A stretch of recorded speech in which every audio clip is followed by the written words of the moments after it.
The jungle does not forget. It remembers in a language of roots and stone. In the deep green silence of Central America, the past is a living, breathing thing. You can feel it in the humid air, thick with the scent of wet earth and decay. You can hear it in the chorus of howler monkeys and the whisper of leaves against ancient carved blocks. Here, time is not a straight line.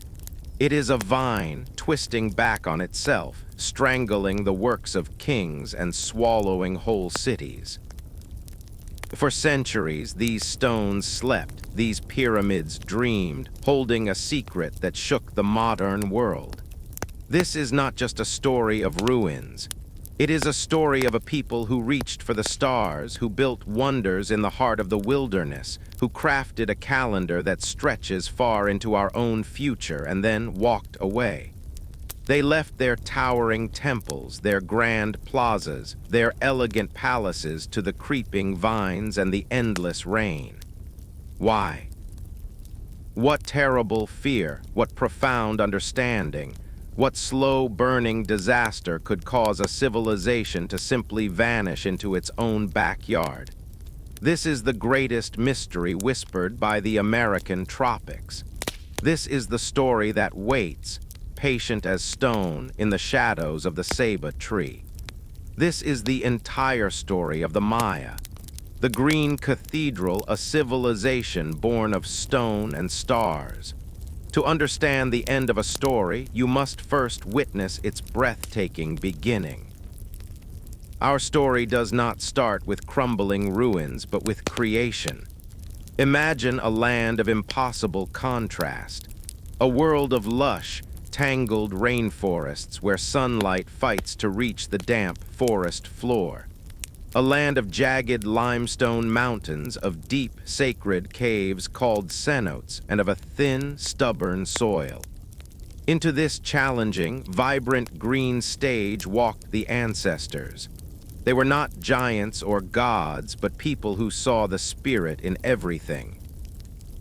They saw the jaguar's strength, the serpent's wisdom, the hummingbird's magic, and they asked the sky for permission to stay. This relationship with the world was the first stone laid in their civilization. They did not simply live in the jungle, they became partners with it. They learned to read the wet and dry seasons in the clouds. They learned which plants could heal and which could send visions to the gods. They built their first villages not as conquerors of the wild, but as careful guests. For centuries, they grew in quiet harmony. They perfected the growing of maize, the sacred corn that was the very flesh of humanity given by the gods. They learned to shape clay into vessels that told stories, and they watched the heavens. Above the green canopy, the sky was a clean, dark slate. There was no haze of city lights, only the infinite glitter of stars. They watched the sun's slow walk north and south. They tracked the haunting journey of the planet Venus, the war star. They saw the moon's cycles and the strange, slow dance of the planets.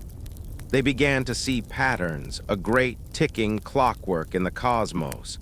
They believed time itself was sacred, a weight carried on the backs of gods, and so they began to build a machine to talk to it.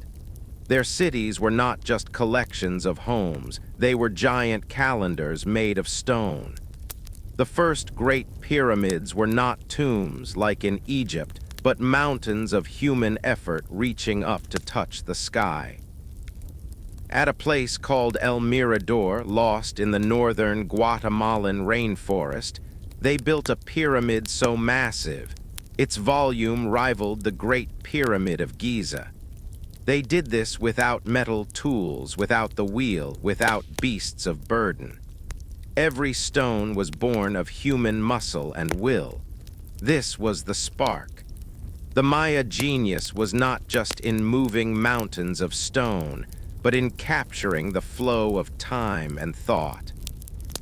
They developed the most sophisticated writing system in the ancient Americas, a beautiful and terrifying script of glyphs. little pictures that could be a sound, a word, or an idea. They painted books on bark paper, recording history, astronomy, and ritual. Their priests-astronomers, mathematicians, invented a calendar of stunning precision. They had a 260-day sacred calendar for ritual, a 365-day solar calendar for agriculture, and the famous long count, a linear timeline that calculated days from a mythical starting point. They understood the concept of zero, a mathematical leap of genius that allowed them to calculate vast stretches of time. Their art burst with life. On temple walls, they painted vivid scenes of lords in jaguar pelts, of merchants trading jade and shimmering quetzal feathers, of ball games where players struck a heavy rubber ball with their hips, in a ritual that echoed the movement of the sun and stars. The city-states rose, each with its own divine king, a Kayuhul Agio, a holy lord. He was the bridge between the people and the gods. He bled for them in ceremonies, drawing thorny ropes through his tongue to offer his sacred blood to keep the world in balance. He led them in war, capturing rivals for sacrifice to feed the insatiable hunger of the sun and rain.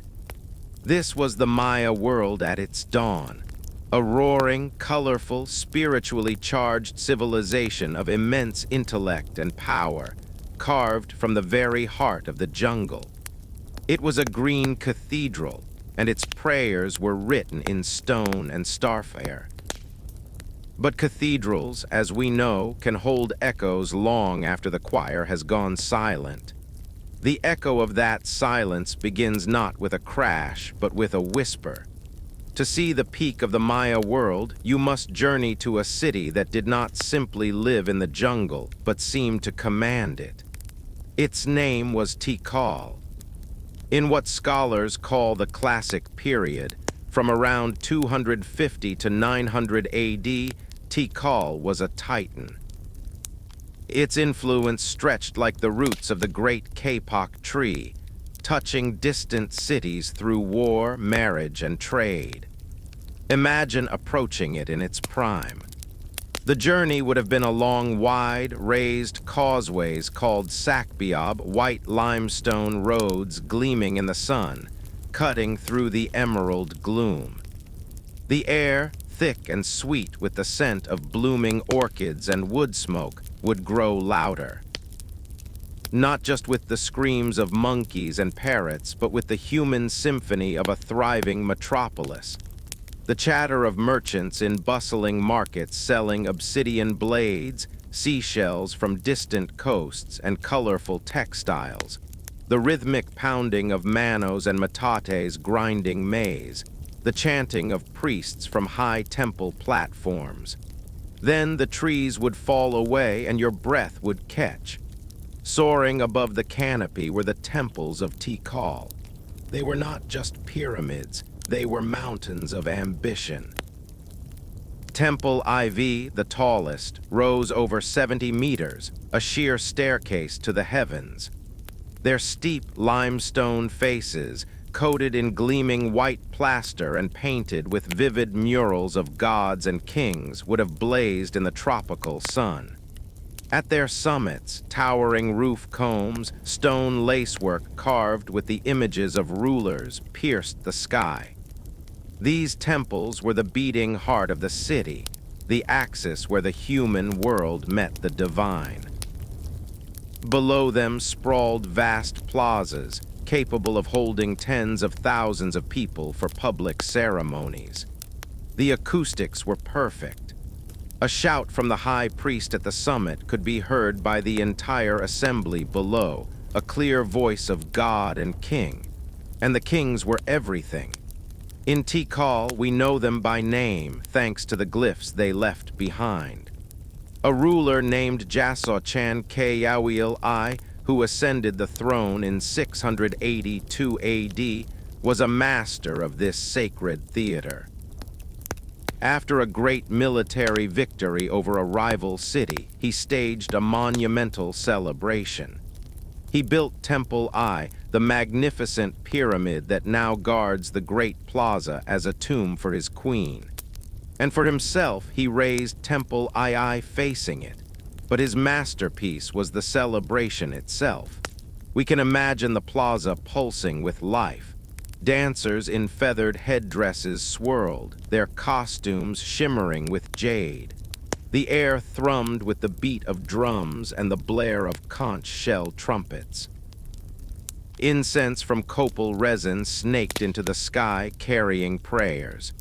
And at the climax, Jasochan Kayawil, resplendent in jade jewelry and a headdress of Quetzal feathers, would have stood before his people, embodying the power of the city and the favor of the gods. This was the Maya zenith. It was a world of profound confidence where the cycles of time were known. The gods were appeased with ritual, and the holy lords held the universe in balance. Yet even at this moment of supreme power, the seeds of future mystery were being sown. The very grandeur of Tikal hints at the immense pressure it placed on its world. To coat a single temple in white plaster required burning vast quantities of limestone in enormous kilns, consuming whole forests for fuel. To feed the tens of thousands of citizens, farmers cleared more and more land, using sophisticated techniques like terracing and irrigation. The city was a hungry engine, consuming resources with every festival, every new building project, every victorious war that brought in captives and tribute. The king's power was tied to a constant demonstration of their divine connection. More monuments, more wars, more bloodletting ceremonies. It was a glorious but terribly fragile balance.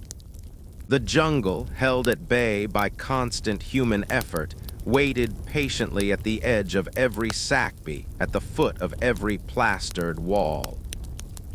And the sky, so carefully watched for celestial omens, was about to send signals that no calendar could easily explain. The whispers in the green cathedral were getting louder, and they were slowly changing from prayers of thanks to murmurs of doubt. The murmurs of doubt began in the dry season.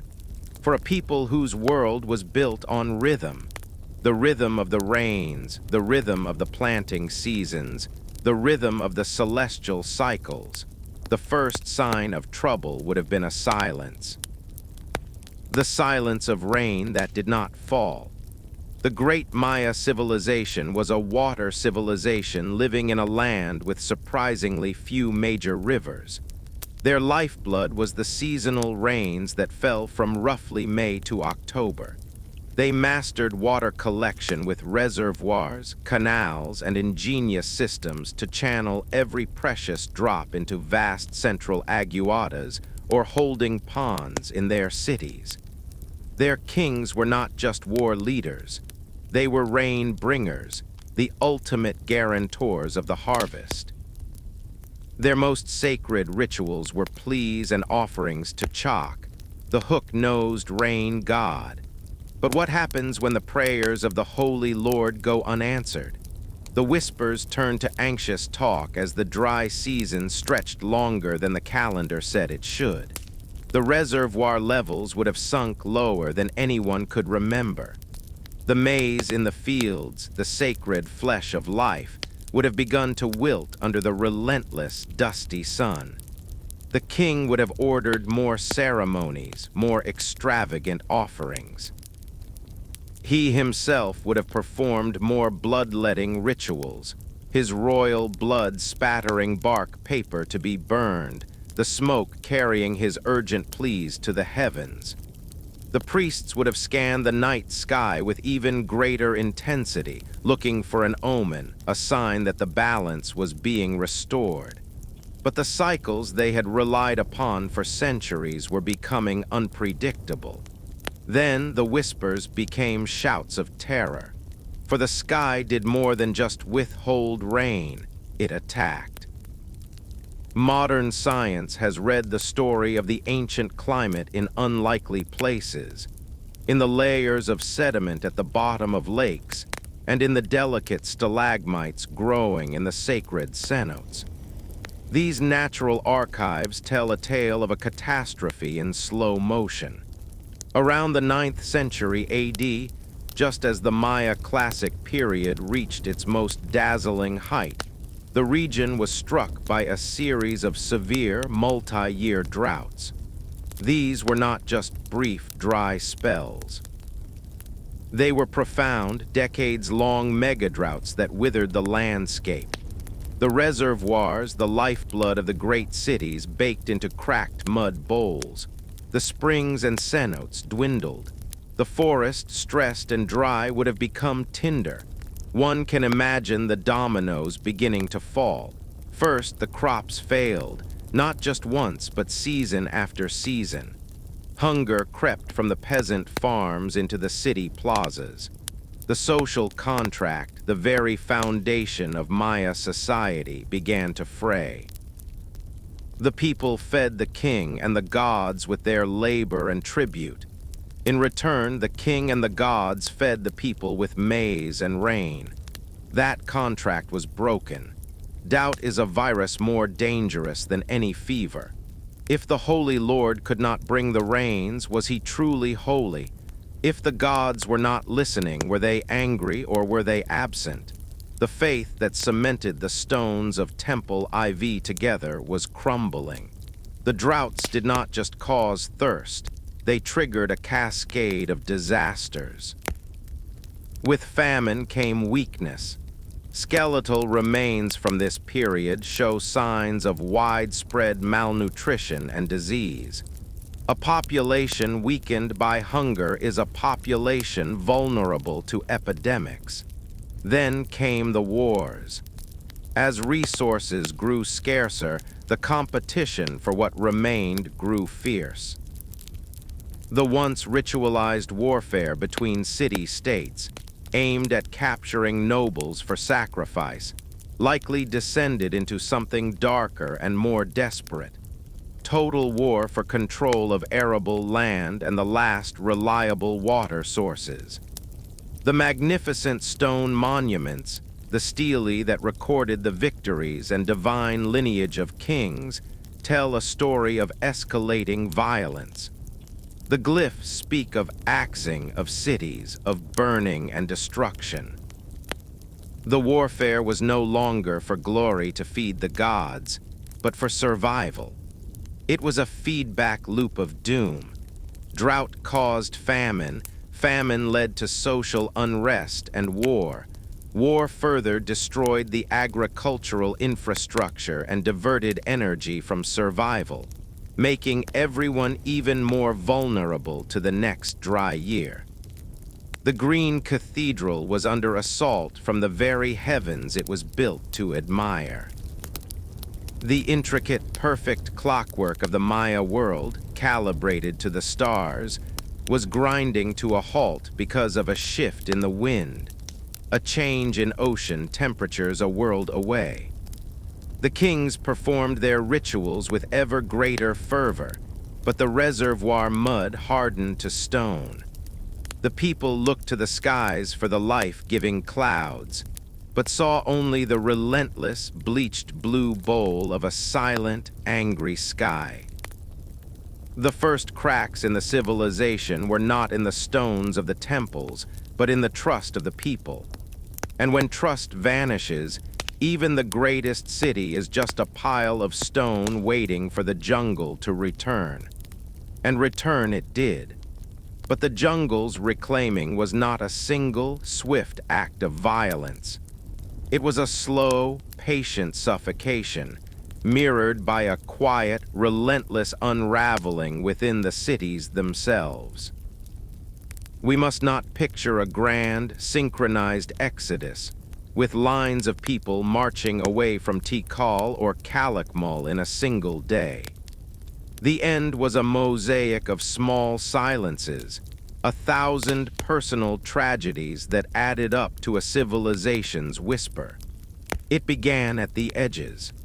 The farmers, whose ancestors had cleared the land with fire and stone tool, were the first to hear the jungle's call.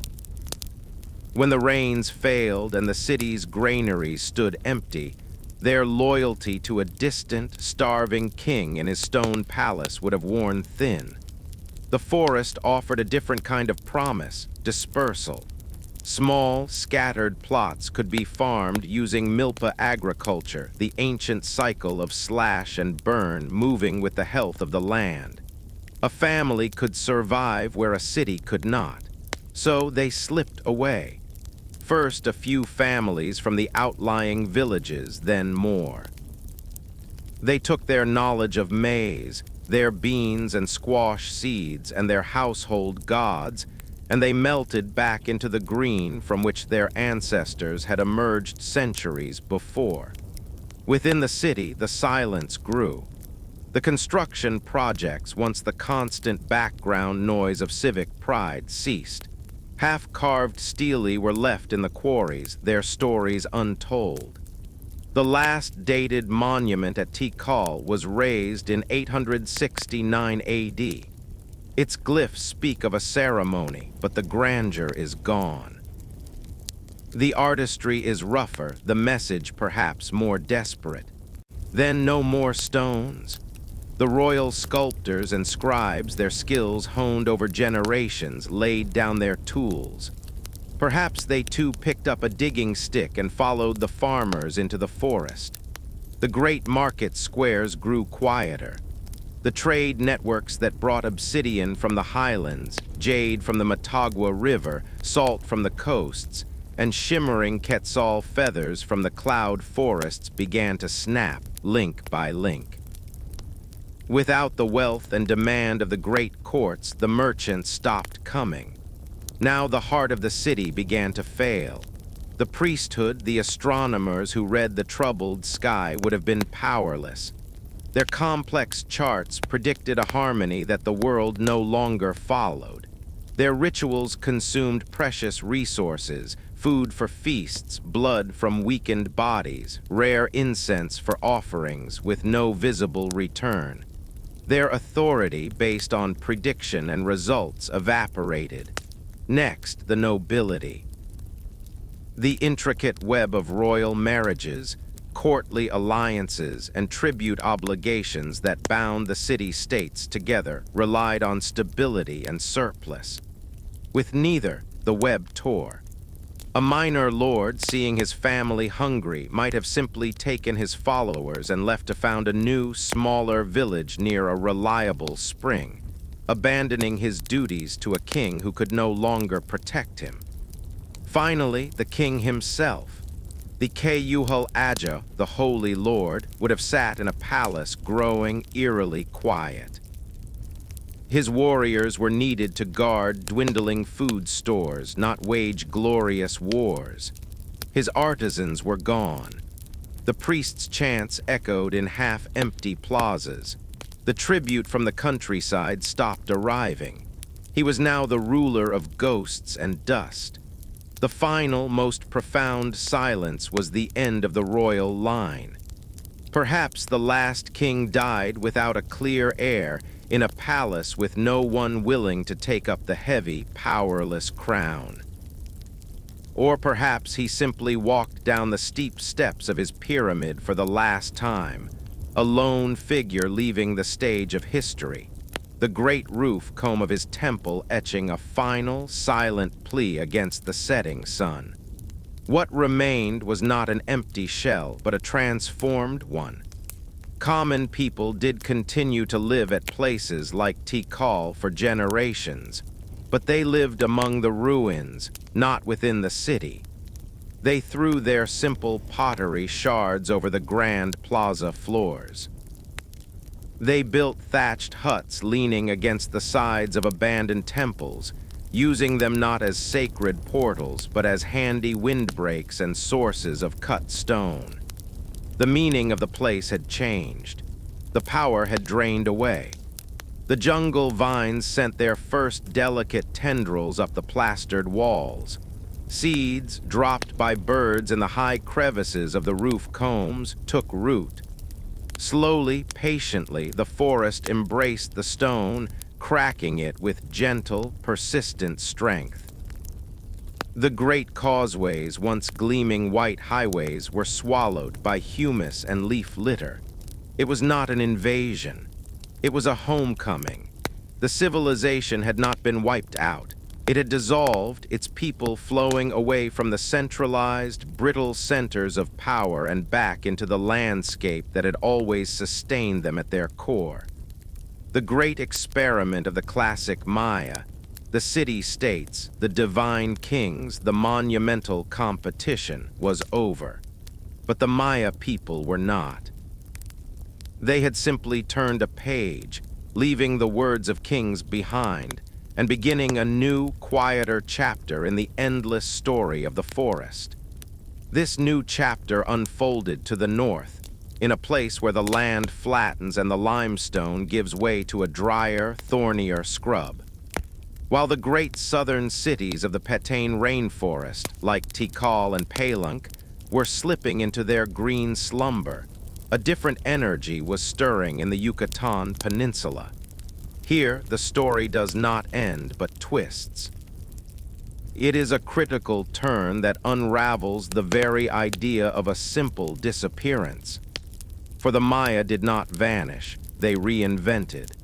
And the stage for this astonishing second act was a city whose very name evokes mystery, Chichen Itza. As the 9th century waned in the south, Chichen Itza was rising. Its rise is a profound puzzle. How could a civilization collapse and yet produce, in another region, one of its most spectacular and powerful cities?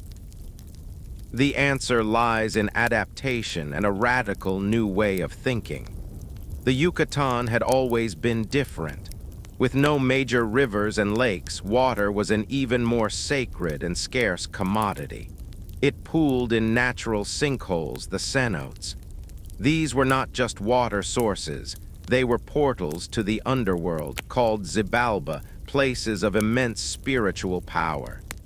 Chichen Itza, meaning at the mouth of the well of the Itza, was founded around 2 great cenotes. One of these, the sacred cenote, became a site of pilgrimage and profound sacrifice. Gold, jade, and human bones have been dredged from its deep, dark waters, offerings to the rain gods dwelling in the depths. But Chichen Itza was more than a holy site. It was a new model. The architecture is different. The sheer, towering pyramids of the south, like Tikal, are replaced by massive, sprawling platforms and colonnaded halls. The Temple of Kukulkan, also called El Castillo, is a masterpiece of astronomical engineering. During the spring and autumn equinoxes, the setting sun casts a shadow along the northern stairway that creates the illusion of a serpent, Kukulkan the feathered serpent, slithering down from the heavens to earth. It is a public spectacle of divine connection, a symbol for all to see, not just for a priestly elite atop a restricted pyramid. This hints at the most dramatic change, the nature of power. The old southern cities were ruled by individual divine kings, their faces carved into stone stele for all time. At Chichen Itza, you search in vain for such portraits. The architecture is anonymous, imposing, and repetitive. There are no grand stele celebrating a single Cayuhal Ajo. Scholars believe power here may have shifted from a single god-king to a council, a group of elites, perhaps merchant lords and military leaders. This was a more corporate, collective form of rule. It suggests a society that had learned a bitter lesson from the South's collapse. Putting all faith and all food stores in the hands of one fallible, rain-dependent king was a fatal risk. Chichen Itza felt less like a royal court and more like a capital, a bustling, cosmopolitan hub of trade, politics, and ritual on a grand, impersonal scale. Its reach was vast. Goods flowed through Chichen Itza from across Mesoamerica. You can see the influence of distant cultures in its art.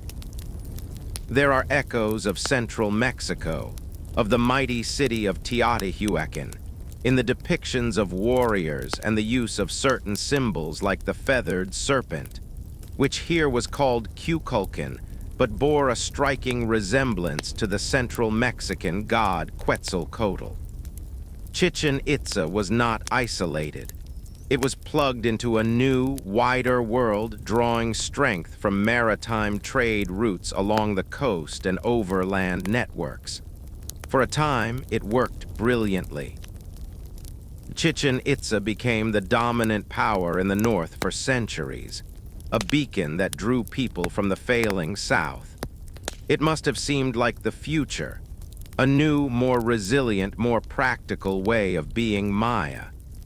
The Great Ball Court at Chichen Itza, the largest ever discovered with its terrifying stone rings high on the walls, speaks of a society still deeply ritualistic, but perhaps one where the ritual served a broader, more stable state. The city was a testament to the incredible adaptability of the Maya people. They had seen their old world wither under drought and strife, and they had consciously or unconsciously built a new one with different rules in a different land. Yet the shadow of the past lingered. Even this new model was not immune to the old pressures. The Yucatan, too, was vulnerable to drought. The very cenotes that gave life could also fail if the rains did not replenish them. The corporate rule that avoided the risks of a single king may have introduced new conflicts between factions. And the sheer scale of Chichen Itza meant it, too, placed enormous demands on its environment. The brilliance of the second act makes the next turn of the story even more poignant. For the pattern, it seems, was destined to repeat. Power in whatever form still concentrated people and strain on the land. And the land in the Maya world always had the final, silent word. Chichen Itza's dominance would not last forever. Its own decline would be slower, perhaps, and more complex than the southern collapse. But it would come, adding another layer of mystery to the long, slow turning of the Maya page. The turning of that page is a story told in stone and shadow, in the very way time itself was recorded. To understand the depth of the unraveling, we must leave the grand pyramids for a moment and step into the quiet, dusty chamber of a scribe. Imagine the workshop of a royal artist in a southern city like Capan in the 8th century. The air is thick with the smell of wet plaster and mineral pigments. The scribe, a man of immense learning and status, dips his brush. He is not just painting. He is fixing a moment in the flow of sacred time. He inscribes a date in the long count, the magnificent linear calendar that stretches back to the mythical dawn of the current world. He records the name of his king, his parents, his victories, and the rituals performed to keep the cosmos in balance. This act, the raising of a stela or the painting of a codex, was the ultimate act of faith in the future. It declared that this king, this lineage, this city would be remembered and would continue to be part of the great ticking machinery of time. Then the drought years set in. The rituals become more frantic, the glyphs perhaps less perfectly carved as resources thin. The dates on the monuments become closer together, as if the kings are trying to reassure everyone and themselves of their continued presence and power. You can almost hear the anxiety in the stone, and then in city after city the chronicle simply stops. The last long count date at Palenque is 799 AD. At Calakmul, it is 810 AD. At Tikal, 869 AD. At Chichen, 822 AD. It is as if a clock wound for centuries is winding down. The final tick is not recorded. The scribe lays down his brush for the last time. The knowledge of how to mix the vibrant Maya blue pigment, a secret that survived generations, is forgotten. The complex grammar of the glyphs, the history of dynasties, the precise movements of Venus, all this fades from daily use. This is not just a political collapse, it is a cognitive collapse. It is the dimming of a light of genius. The great intellectual engine of Maya civilization, fueled by the surplus of a stable society, required priests, astronomers, scribes, and mathematicians to be supported, trained, and celebrated. When society contracted, when every hand was needed for survival, the specialized knowledge of the elite became a luxury, then a mystery, and finally a silence. The common people still spoke their language, still worshipped their gods in the fields, but the high culture, the written word, the precise calendar, the monumental art, retreated like a dying echo. This loss is what makes the Maya disappearance feel so profound to us. We see the empty cities and think the people vanished, but they did not. They changed. Their priorities underwent a seismic shift. The grand cosmic narrative, managed by kings and written in stone, was replaced by a more immediate local story of family, village, and the seasonal cycle. The power of the Halach eunuch, the real man or king, dissipated back into the community. It was a return to a more ancient, more diffuse way of life. The faith did not die. It went underground into household shrines and village rituals led by local shamans instead of state priests. This transformation is heartbreakingly visible in the archaeology of the final days in the southern cities.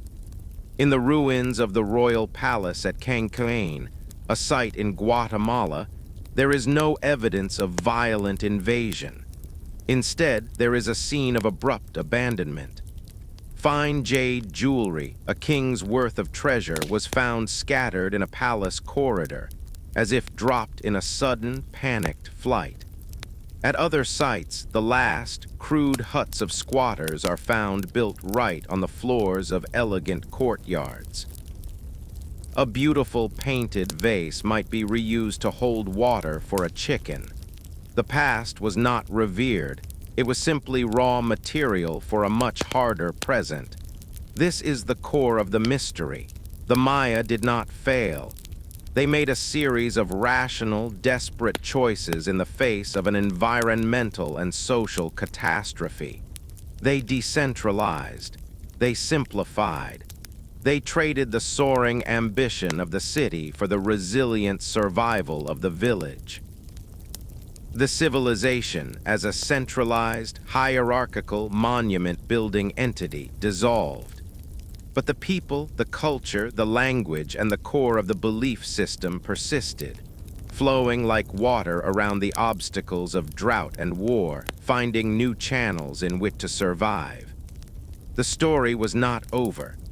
It was being told in a different tongue, not of stone and star charts, but of corn, rain, and the enduring memory of the forest.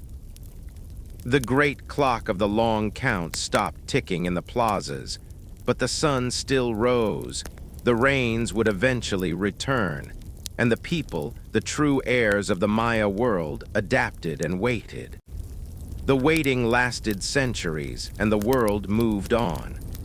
High in the Guatemalan highlands, in the cool mists that shroud volcanic peaks, the post-classic Maya world found a new, fierce expression. While the Yucatan witnessed the rise and slow fade of Chichen Itza, A different power was coalescing around the shimmering waters of Lake Atitlan and in the steep valleys of the highlands. Here, the Maya story becomes one of hardened resilience, of city-states forged not in the image of god-kings, but of warriors and merchants. The most famous of these and the last great Maya kingdom to fall was the Kayich Maya, with their capital at Cuyumarcaj, known to the Spanish as Utitlan. This was a world transformed by time and trauma. The memory of the classic collapse lived on, not as history in books, but as a cultural scar, a lesson in the dangers of overreach and the fragility of divine kings. The Highland kingdoms were built on a different model. Power was still concentrated, but it was shared among rival noble lineages, locked in a constant, dynamic tension of alliance and betrayal. The palaces were fortified, built on defensible ridges. Warfare was not just a sacred ritual. It was a practical tool for exacting tribute and securing trade routes. The dazzling art of the classic period, with its subtle curves and naturalistic portraits, gave way to a stiffer, more formal style, often depicting stern, armored lords and symbols of martial power. Yet the heartbeat of the old world still pulsed. They still worshipped a version of the feathered serpent, here called Cuucumats. They still kept the sacred 260-day calendar, the Tzolk'in, for divination and ritual. They still told the great epic of creation, the Popol Vuh, which recounted the story of the hero twins who outwitted the lords of the underworld. This epic, passed down orally for generations, would one day be written down in the Latin alphabet after the Spanish arrival, preserving a priceless window into Maya cosmology. The Highland Maya were not a faded remnant.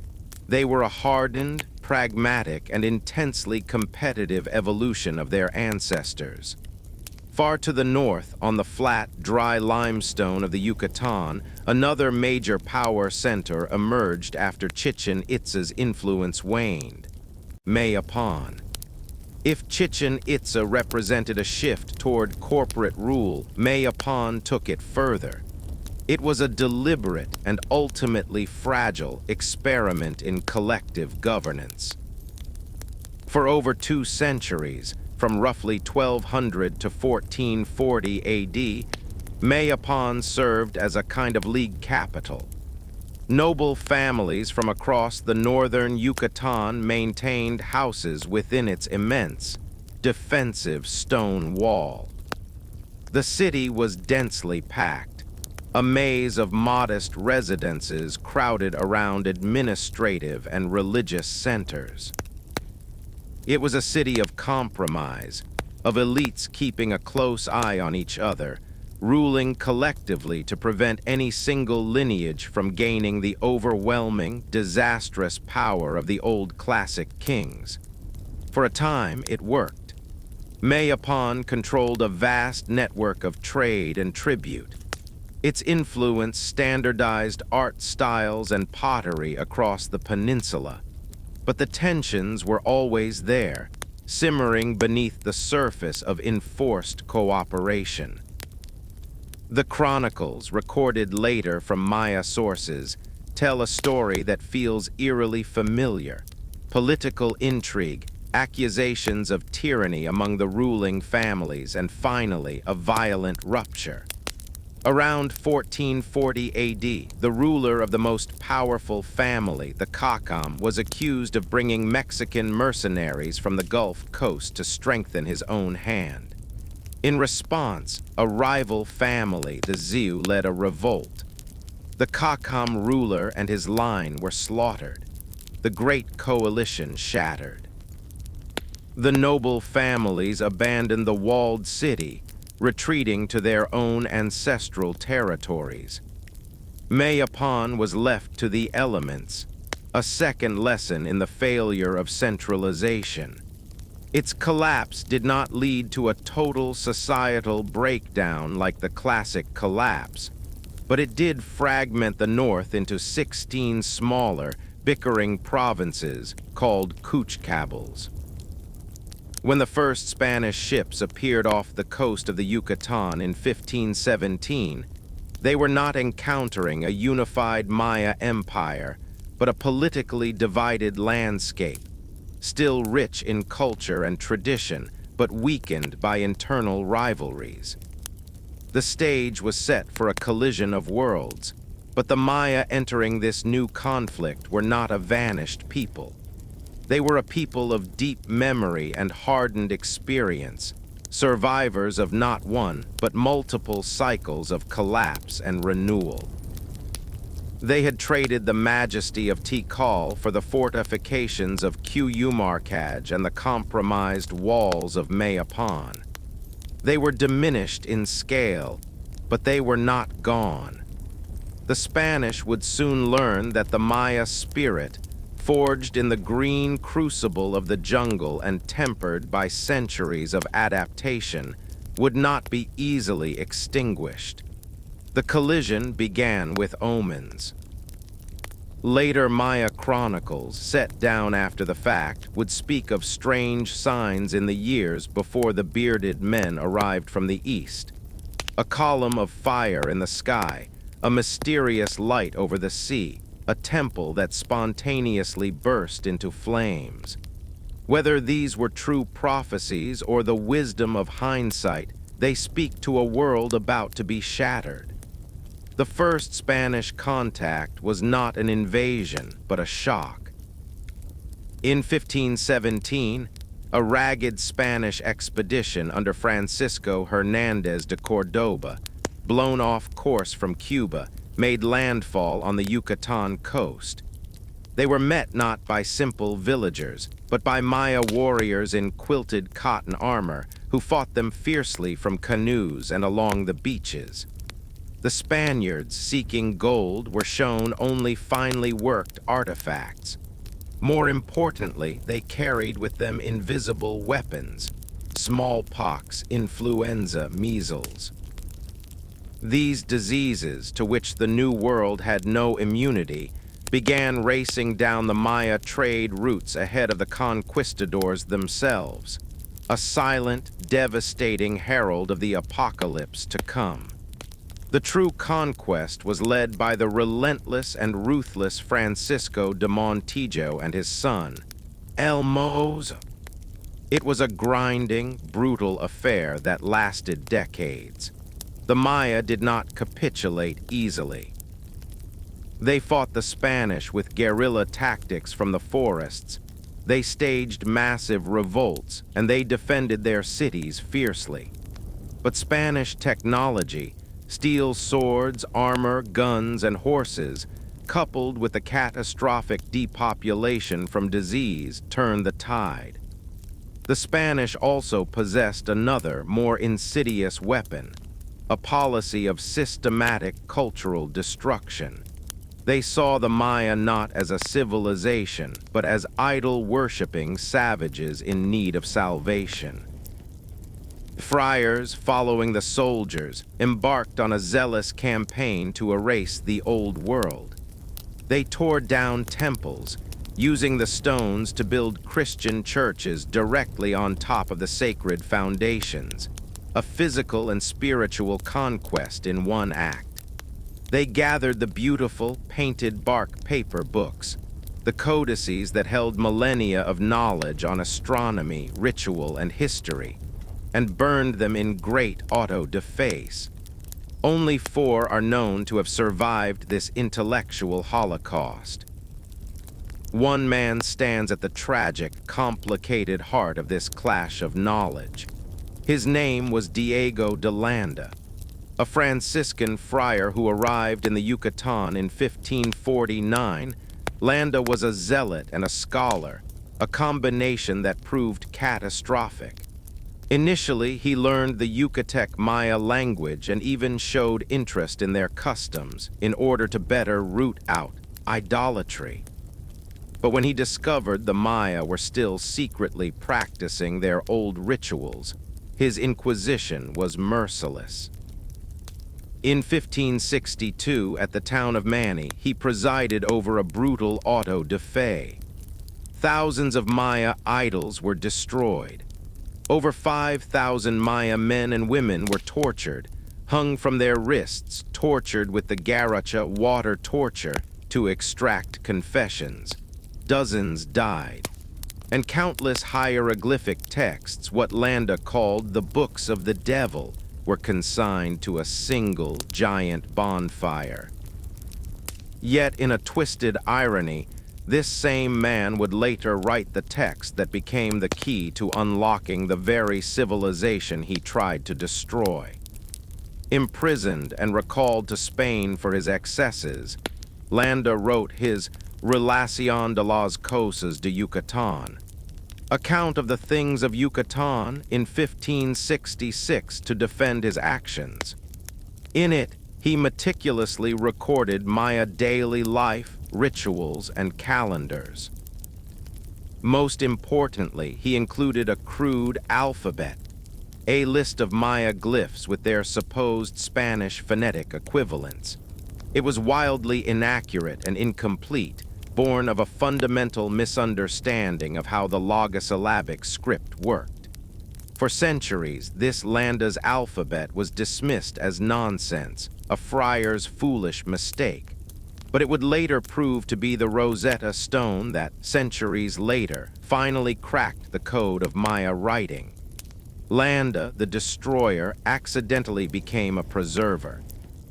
The civilization, however, was now buried under a double layer of oblivion: the collapse of the classic period and the systematic erasure of the colonial era. The Maya were now seen by the world not as the builders of towering pyramids, but as oppressed, silent peasants. Their great cities, swallowed by the jungle, faded even from memory, becoming little more than local legends, stories told by farmers about the old ones who had once lived in the stone mounds covered in vines. The light of the Maya world, it seemed, had been well and truly extinguished. The silence that followed was deep and lasting, a blanket of forgetting that covered the land for nearly 300 years. To the outside world, the Maya were simply the subdued, Christianized inhabitants of the Yucatan and the Guatemalan highlands, their past glory reduced to vague rumors and the crumbling, vine-choked mounds that occasionally broke the surface of the forest. These mounds were not monuments, they were inconveniences. Farmers plowed around them. Locals, if they thought of them at all, called them cerros, hills, or whispered they were the work of giants or a lost race that was not their own. The very memory of what these places had been, the heartbeat of cities, the stages of kings, had dissolved. The great narrative of human history, as written by the West, had no chapter for a sophisticated civilization arising in the American tropics.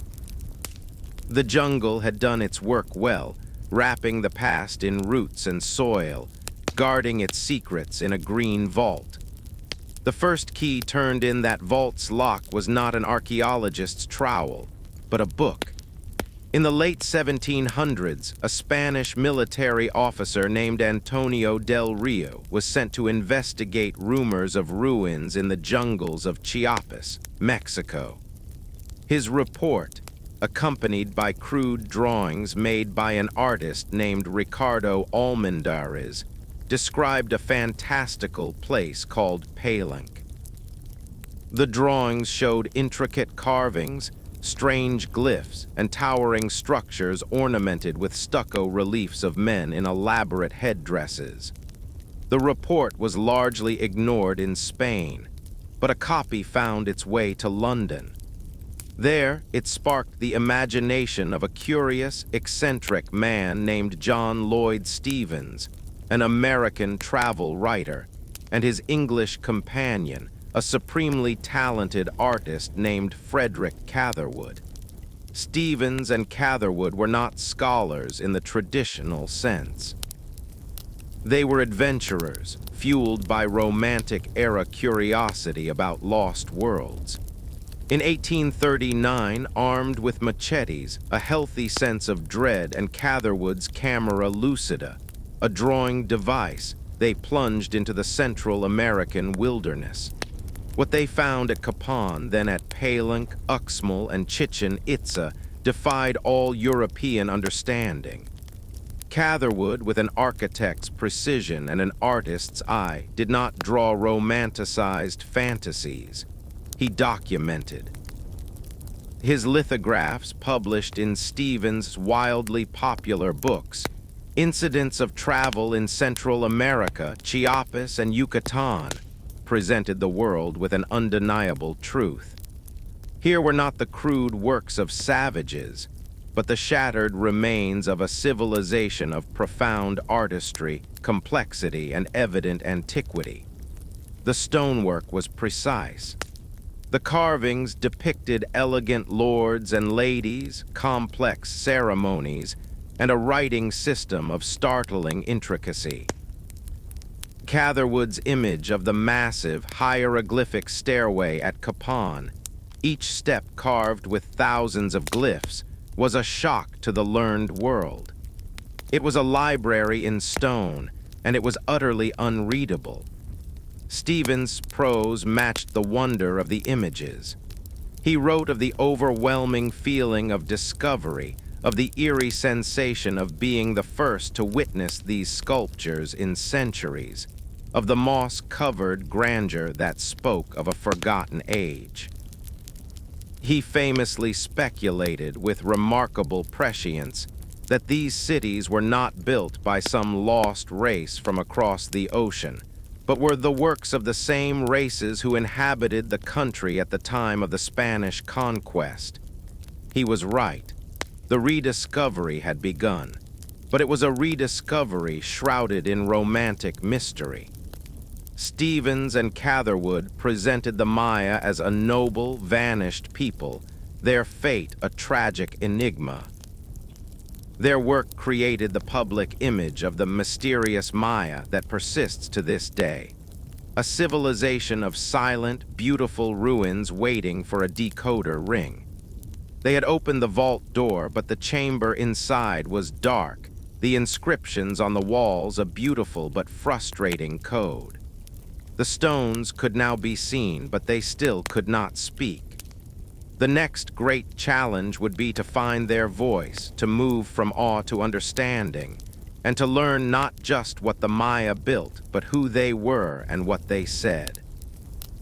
The jungle had given up some of its geometry, but it still held tight to its stories. The stories began to whisper, but in a language no living person could comprehend. For over a century after Stevens and Catherwood, the Maya remained mysterious because their written voice was silent.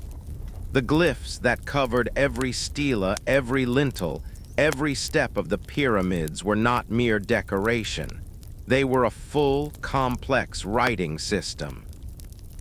But to the scholars of the 19th and early 20th centuries, they were an impregnable fortress. The burning of the codices by Landa had severed the living thread of understanding. The few remaining books, like the Dresden Codex, were beautiful but baffling. Early attempts at decipherment were riddled with fantastic errors. Some saw the glyphs as purely pictographic, each one a simple picture of an idea. Others, influenced by fantasies of lost continents, believed they hid secrets of Atlantis or ancient Egyptian voyages. The prevailing academic view, shockingly, was that the Maya glyphs were not writing at all, but mere religious symbols, calendars, and astronomical notations, a system for recording the esoteric thoughts of priest-astronomers, not the history of kings and wars. This condescending view was championed by many in the American archaeological establishment, most notably by the influential scholar J. Eric S. Thompson. Thompson was a giant in the field, a man who had devoted his life to Maya studies. He compiled vast catalogs of glyphs, understood their calendrical functions with brilliant clarity, and painted a picture of the Maya as peaceful, star-gazing philosophers, led by gentle priest-astronomers who lived in serene theocratic states. In Thompson's view, the glyphs could not be phonetic. They couldn't represent sounds of speech. Therefore, they couldn't record mundane things like names, conquests, or dynastic successions. The Maya, he believed, were above such worldly concerns. This romantic but fundamentally wrong idea held back decipherment for decades.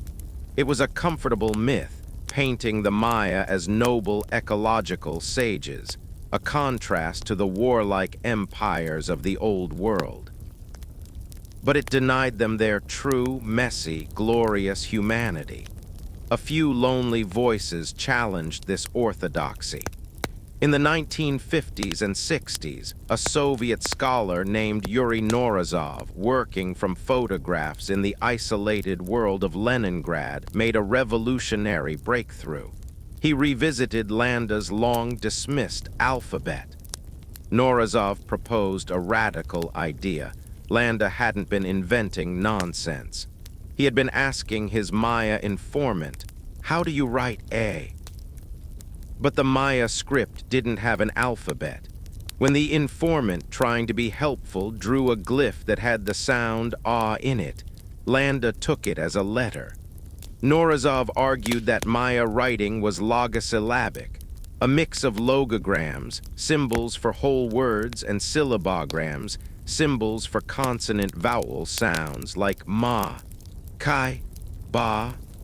He demonstrated this by successfully deciphering a handful of glyphs using this method.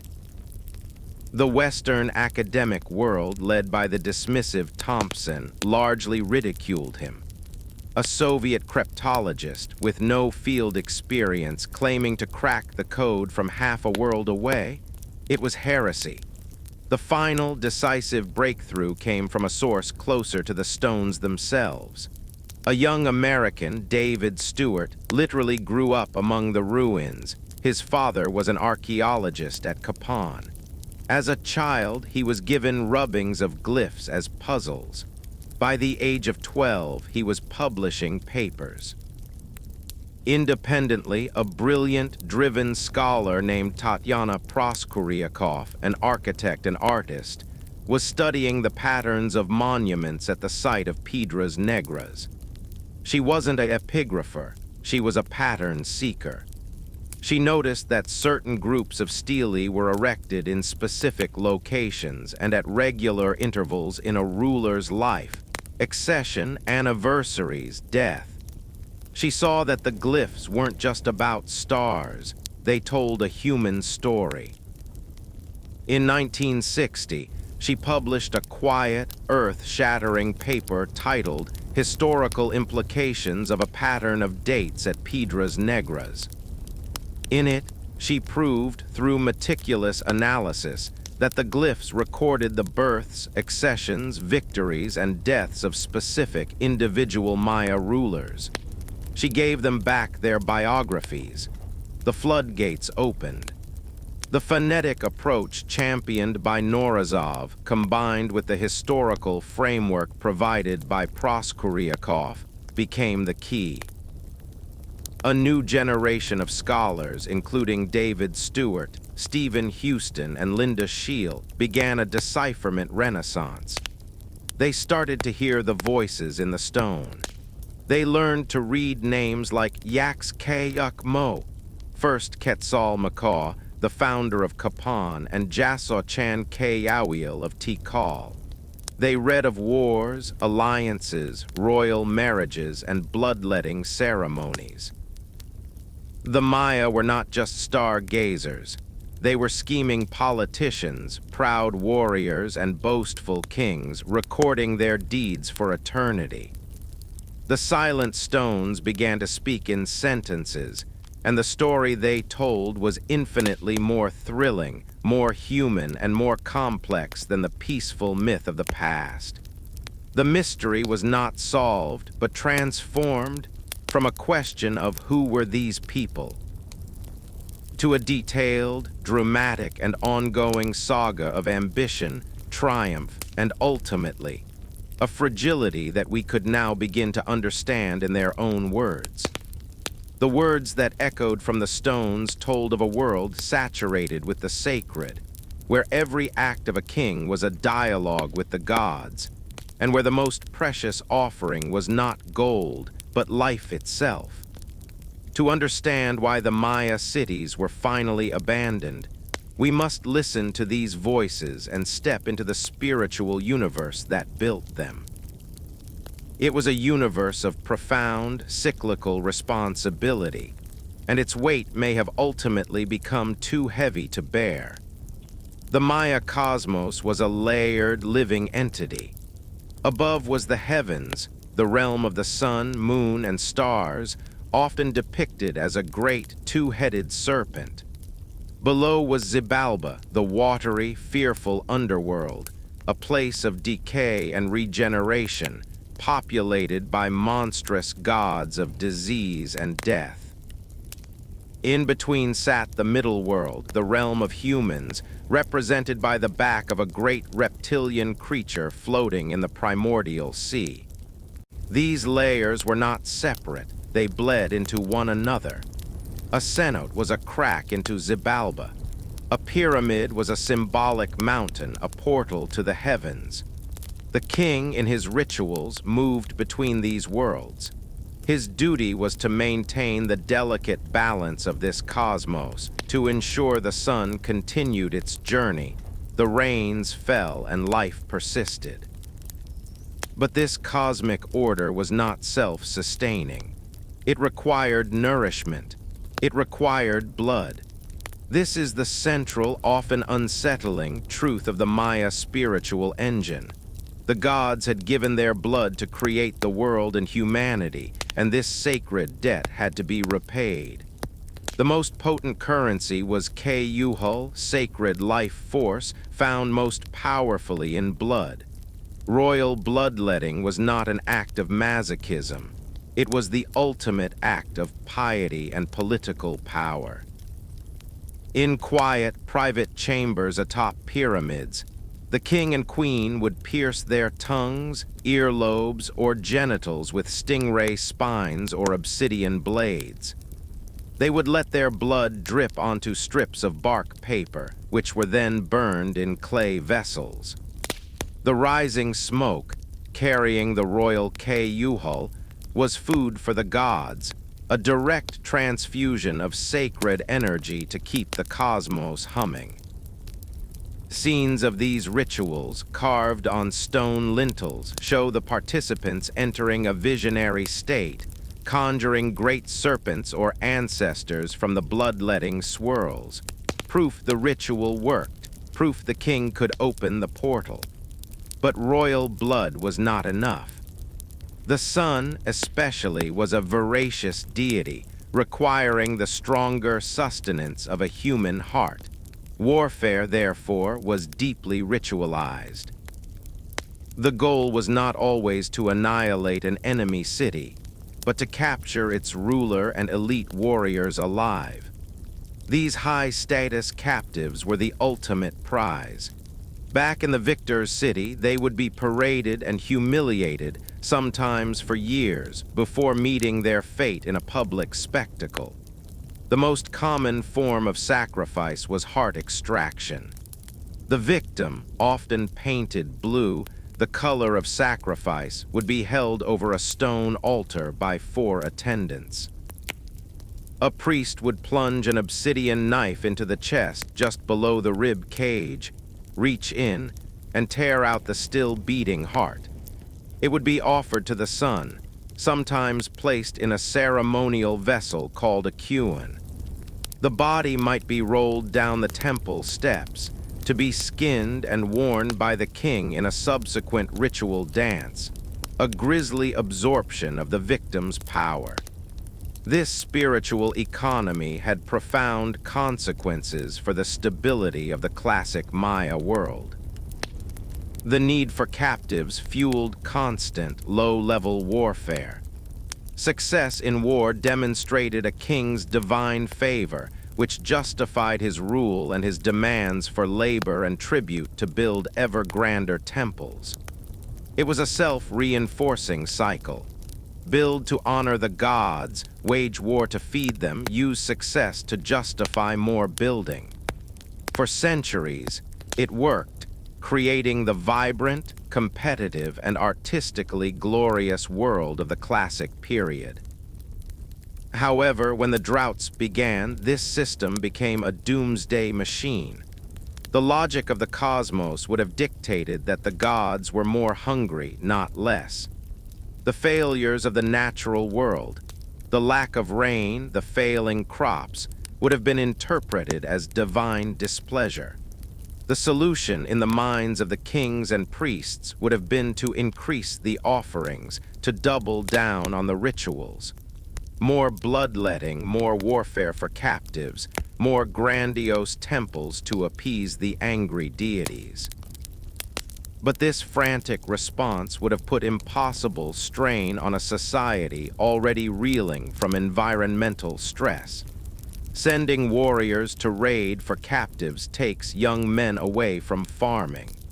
Building a new temple consumes food reserves needed for a starving population. The very mechanism designed to save the world was accelerating its collapse. The faith that bound society together became a trap. The holy lords, bleeding themselves on their pyramids, watching their reservoirs dry up, must have felt a terrifying dissonance. They were fulfilling their cosmic duty, yet the sky remained empty, the earth parched. The foundation of their entire reality, that correct, ritual-maintained cosmic order, was cracking. When the people saw their rulers' most sacred acts fail, season after season, the crisis became more than material. It was a crisis of meaning. If the king could not bring the rain, who was he? If the gods did not answer, did they exist? The spiritual pillar of Maya civilization, as much as its agricultural base, was crumbling into dust. The stones, now speaking to us, tell of kings and their divine duty. But they also whisper of a moment when the prayers turned to ashes, and the people began to look away from the blood-stained altars, and back to the forest in search of a simpler, more direct answer to their survival. The forest held a different kind of answer, one not of grand cosmic bargains, but of quiet, practical knowledge. As the kings pleaded with the heavens and the priests scanned the star charts for omens, the true crisis was unfolding in the very soil under their feet and in the intricate, invisible web of life that sustained the Maya world. To understand the full weight of the collapse, we must look down from the temple tops and into the milpa, the family cornfield, and into the fragile ecology of the tropical rainforest. The Maya were not passive children of the jungle. They were masterful landscape engineers. They transformed their world on a colossal scale.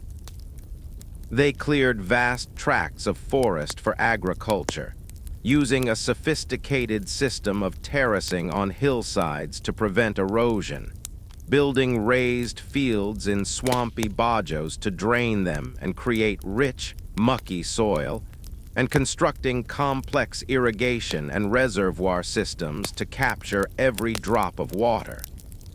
At its peak, the Maya civilization supported populations' density comparable to ancient China or Renaissance Europe. This was a monumental achievement. But it was also a high-wire act, and the wire was fraying. The foundation of their diet, their economy, and their very identity was maize. The sacred corn was more than food. It was the substance from which the gods had fashioned humanity. But maize is a greedy crop. It depletes the soil of nutrients quickly. The traditional milpa cycle, clearing a plot, farming it for a few years, then letting it lie fallow for up to 20 years to let the forest regenerate, required vast amounts of land to support a growing population. As cities swelled, the fallow periods grew shorter. The forest, the essential engine of regeneration, did not have time to recover. The thin tropical soil, once its protective canopy was stripped away, baked hard in the sun or washed away in the torrential rains. Erosion filled in the carefully built reservoirs with silt, reducing their capacity just when it was needed most. Then came the droughts. The megadroughts of the 9th century did not just mean less rain, they meant a systemic breakdown of this carefully managed human ecosystem. The reservoirs shrank, then dried. The springs feeding the canals ceased to flow. The crops withered in the fields, not just for one season, but for many in a row. In a landscape already pushed to its limits, there was no buffer, no backup plan. The intricate system of trade that might have brought food from a more fortunate region was breaking down under the same climatic stress and the ensuing political chaos.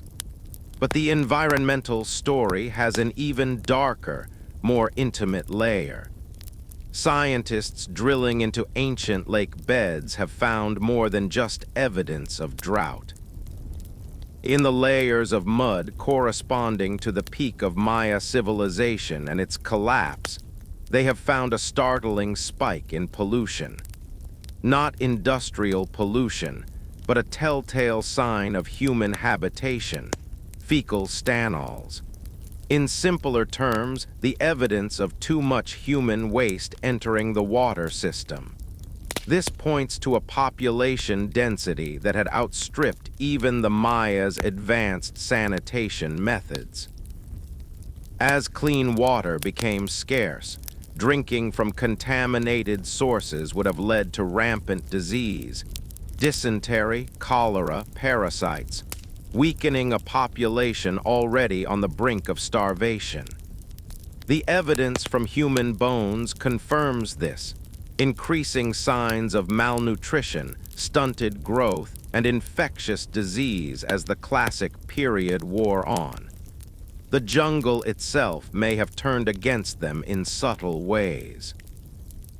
Deforestation on such a massive scale didn't just cause soil erosion. It likely changed the local climate. Fewer trees meant less transpiration, the process by which plants release water vapor into the air. Less moisture in the air could have reduced cloud formation and further decreased rainfall, creating a vicious feedback loop of their own making. The very act of building their civilization may have altered the weather patterns that made it possible. So when we piece together the final days, the picture is one of a perfect storm, a convergence of calamities. The climatic trigger of severe drought slammed into a society that had already stressed its environment to the breaking point. The political and spiritual systems, designed for stability, became amplifiers of the crisis, demanding more resources for rituals and wars even as the resources vanished. The result was a biological and social catastrophe. People did not just starve. They were weakened by thirst, sickened by polluted water, and demoralized by the failure of their entire worldview. The bond between the people and the rulers, between the humans and the gods, between the city and the land, dissolved. In the end, the forest offered the only viable path: dispersal. a return to a smaller scale, more mobile way of life that the land could actually support. The collapse was, in a terrible sense, an ecological correction. The grand, glorious experiment of classic Maya urban civilization exceeded the carrying capacity of its landscape, and when the climate shifted, it had no resilience left. The stones of the great cities are not just monuments to human achievement. They are also tombstones for an ecosystem pushed too far, a silent warning etched in limestone and soil. The warning, however, was not heeded by all. As the southern lowlands sank into silence, the human tide of Maya life did not simply vanish. It shifted, seeking new equilibrium. The story of the so-called collapse is not one of an ending period on a page, but of a sentence that continues in a different dialect in a different part of the book.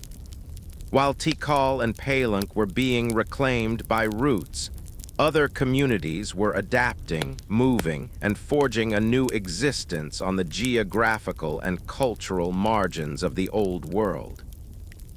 This is the story of the ones who walked away, and what they built in the shadows of the fallen gods. Look to the east, to the jagged cliffs and river valleys of the Sibun River in modern-day Belize. Here, at a site now called Lubantan, something different was happening even as the classic cities faltered. Lubantan is built without the typical Maya mortar. Its structures are made of precisely cut, unmortared stone, fitted together with such skill that they have withstood centuries of earthquakes. More curiously, it shows a surge in construction and population after 700 AD, precisely when the interior cities were beginning their decline. It seems to have been a center for trading cacao, the precious bean used to make chocolate.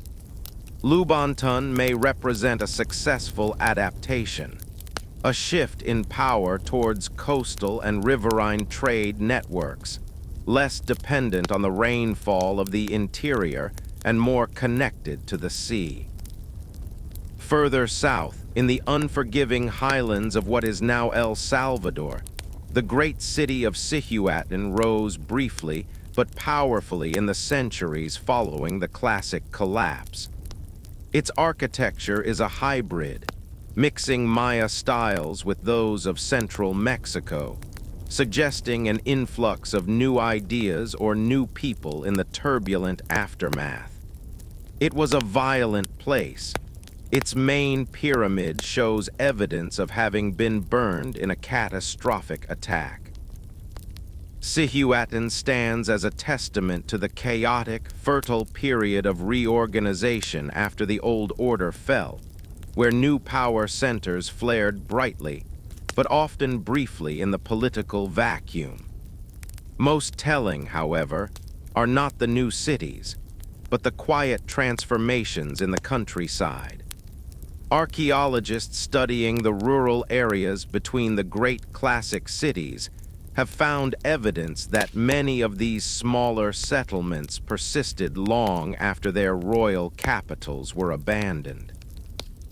They didn't build grand plazas or carved monuments. They lived in simpler houses, made plainer pottery, and farmed their family plots. Their connection to the divine king and his cosmic dramas simply faded, replaced by a more direct relationship with their local land and ancestors. They were the inheritors of the Maya world, not its pallbearers. They kept the language, the basic agricultural rhythms, the family-based rituals. They simply divested themselves of the enormous, unsustainable overhead of the royal court, the standing army, and the pyramid-building projects. This pattern of dispersal and simplification is the key to understanding the disappearance. The civilization, as a centralized, hierarchical political structure, dissolved.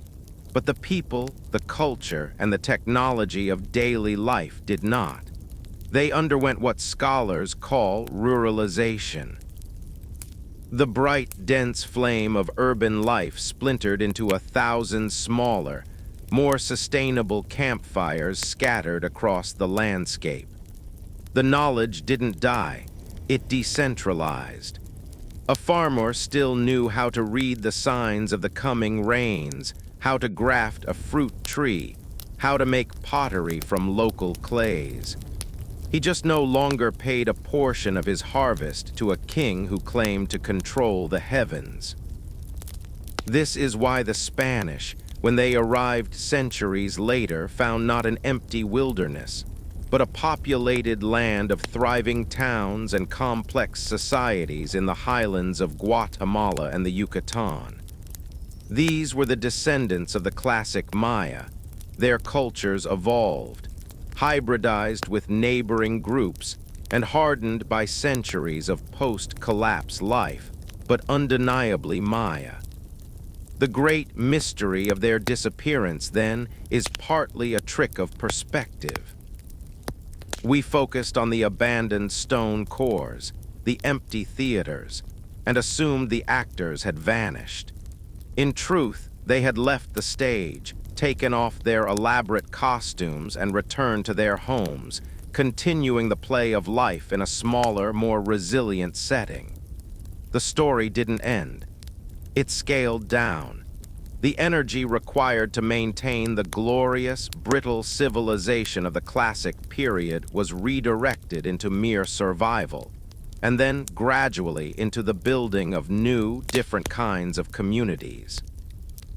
The Maya didn't fail.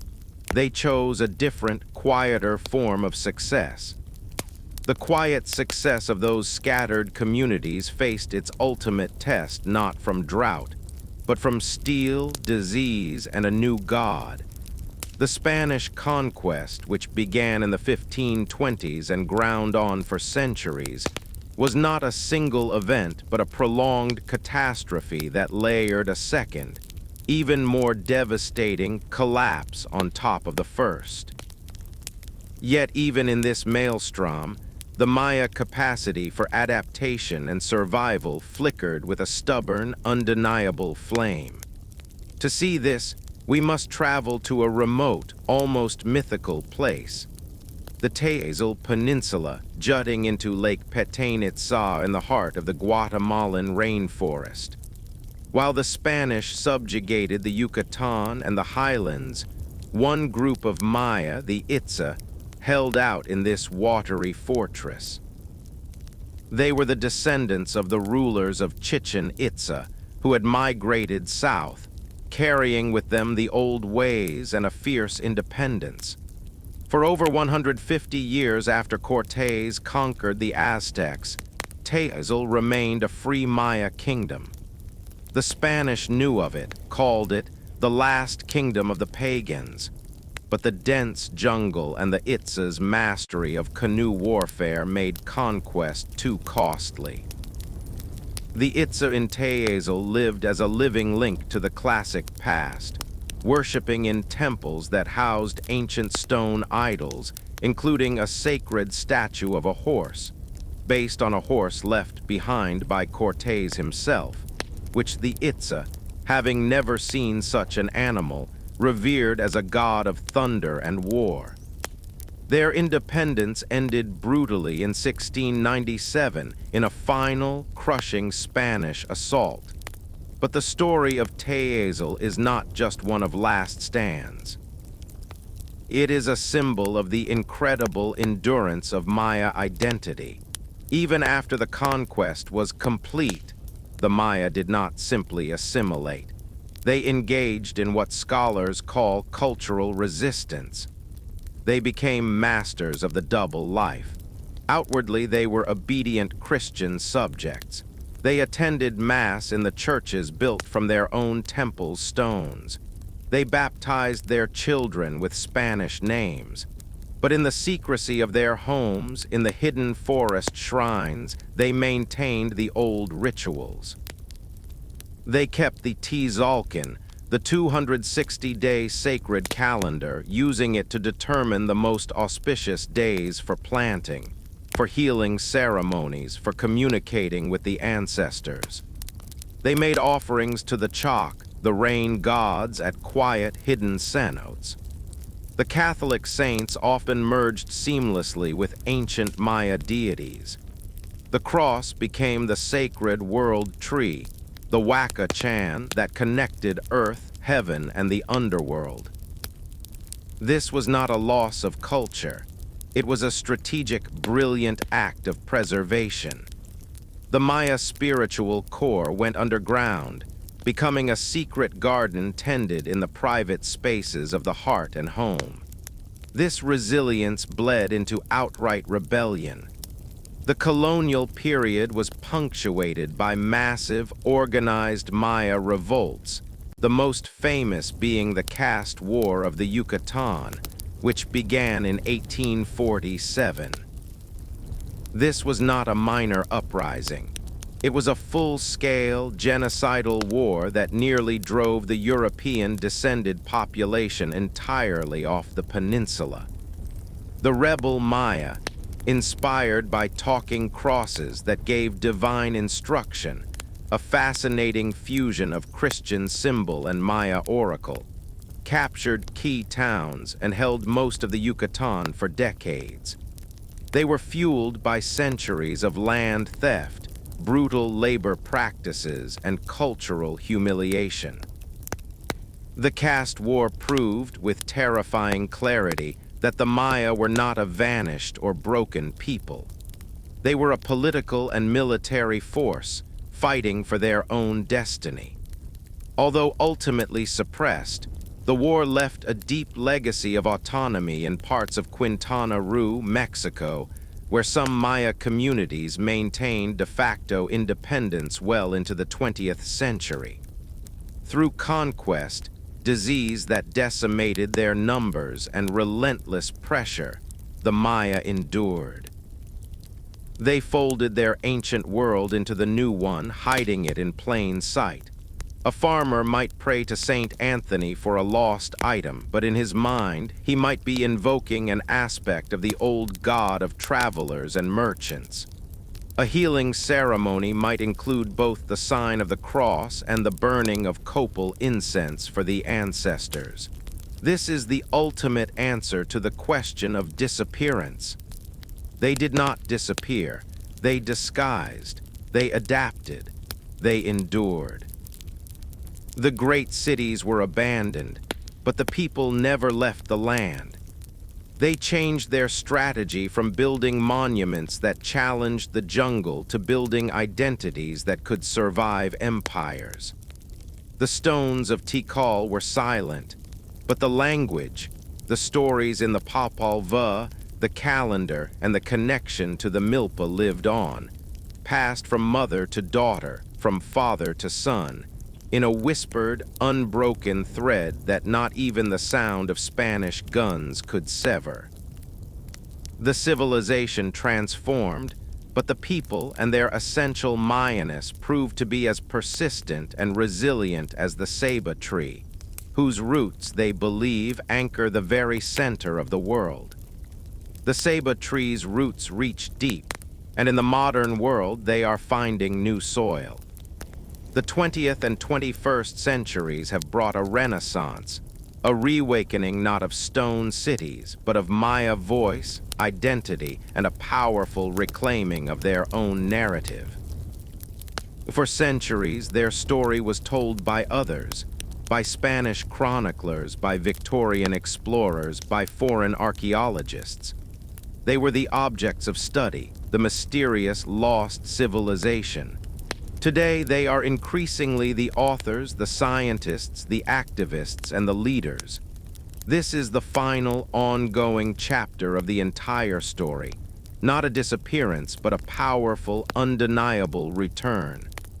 The shift began subtly in the very field that had long objectified them, archaeology. For decades, excavations at majestic sites like Tikal and Calakmul were directed by North American or European institutions. Maya people were often the laborers, digging in the trenches of their own history, but rarely guiding its interpretation.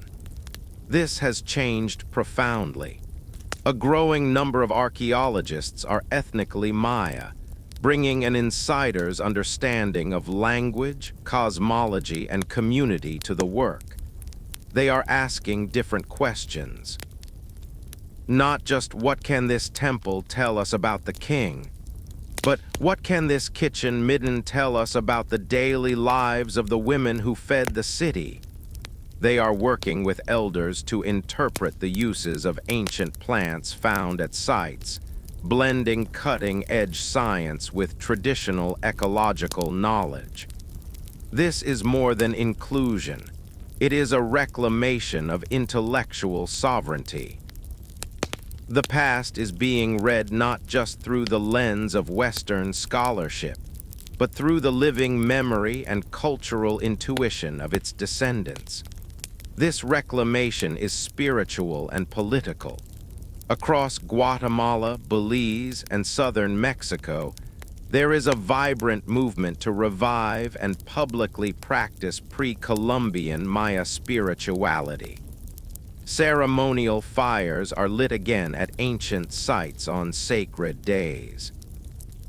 AJQIJAB, day keepers, the calendar priests, are once again counting the days of the Tzolk'in and conducting public ceremonies for their communities. This is not antiquarian role play. It is a vital source of cultural pride and healing, especially in Guatemala, where Maya communities suffered brutally during the civil war of the late 20th century. The old rituals offer a framework for resilience, a connection to ancestors, and a moral compass rooted in their own world, not one imposed from across an ocean. The political sphere has become another front for this resurgence. Maya activists are at the forefront of the fight for land rights, battling against deforestation, mega-development projects, and the encroachment of monoculture agriculture that threatens their traditional Milpa way of life. They are using the international legal system, armed with maps and historical documents, to assert title to ancestral territories.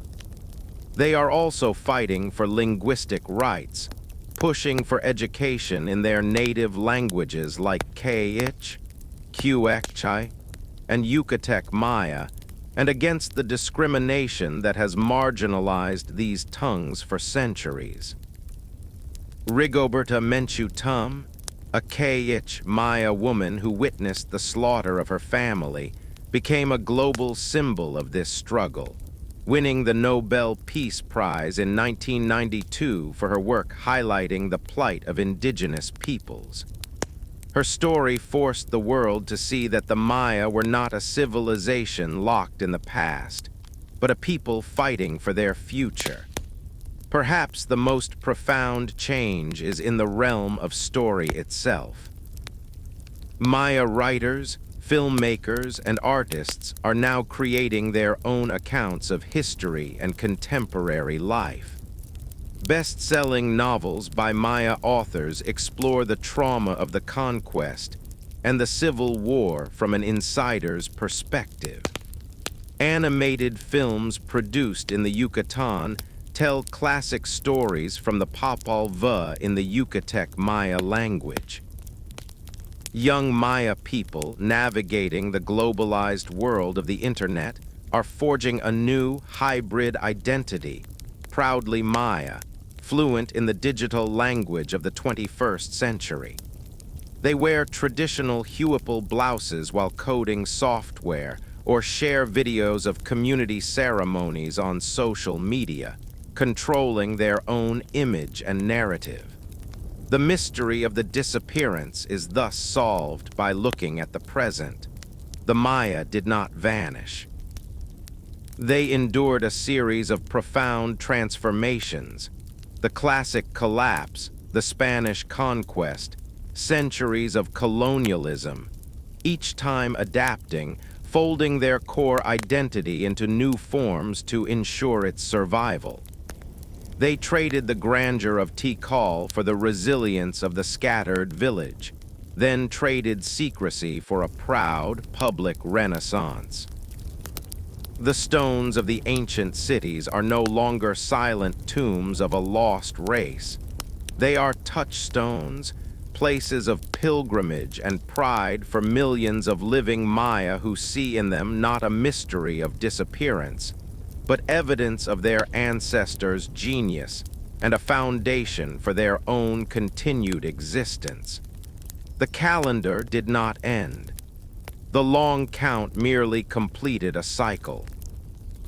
A new cycle began, and in it, the Maya people are not relics. They are authors, writing the next chapter of their own unbroken story, a story that has always been and will always be, one of profound adaptation and enduring spirit.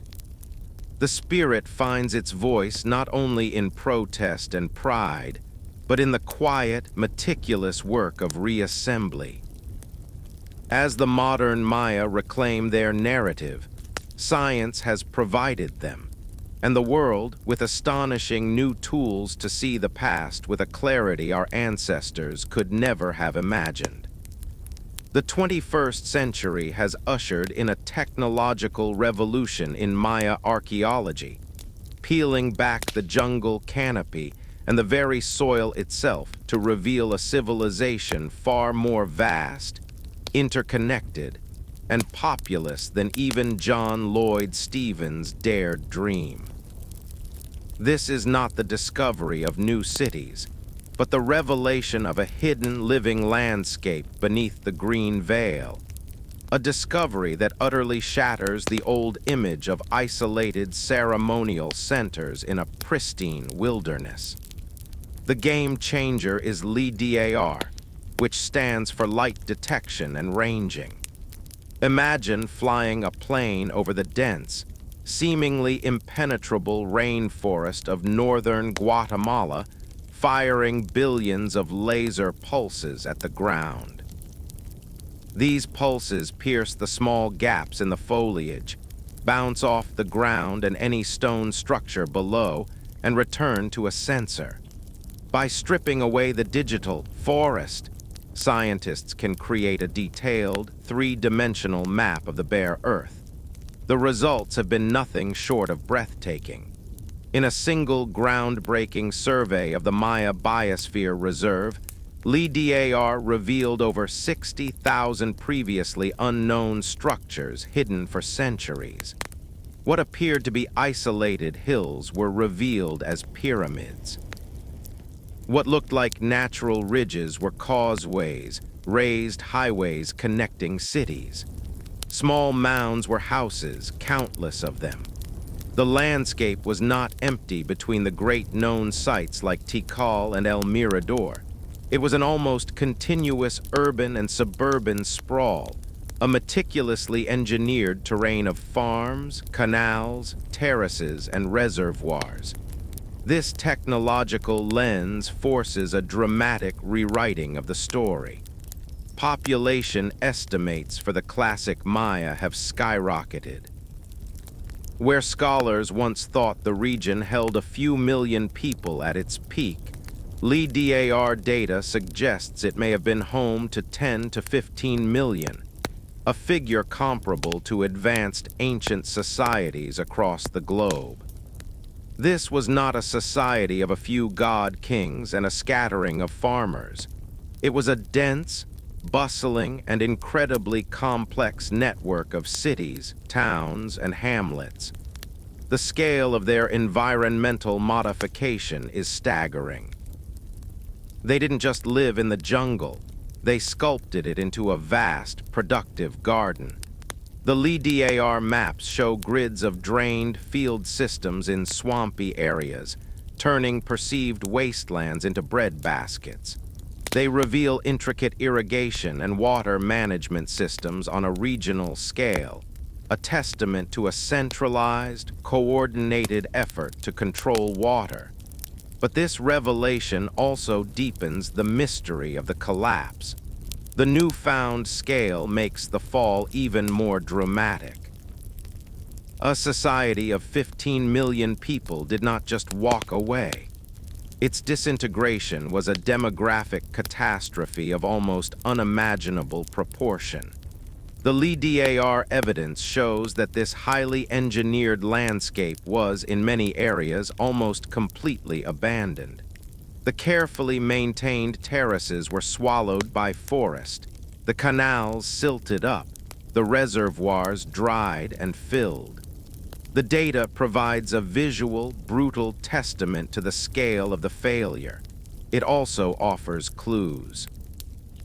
The ubiquity of defensive walls, terraces, and what appear to be fortified hilltops in the later periods, visible now for the first time, confirms that warfare in the terminal classic period was not just ritual, but total, desperate, and pervasive.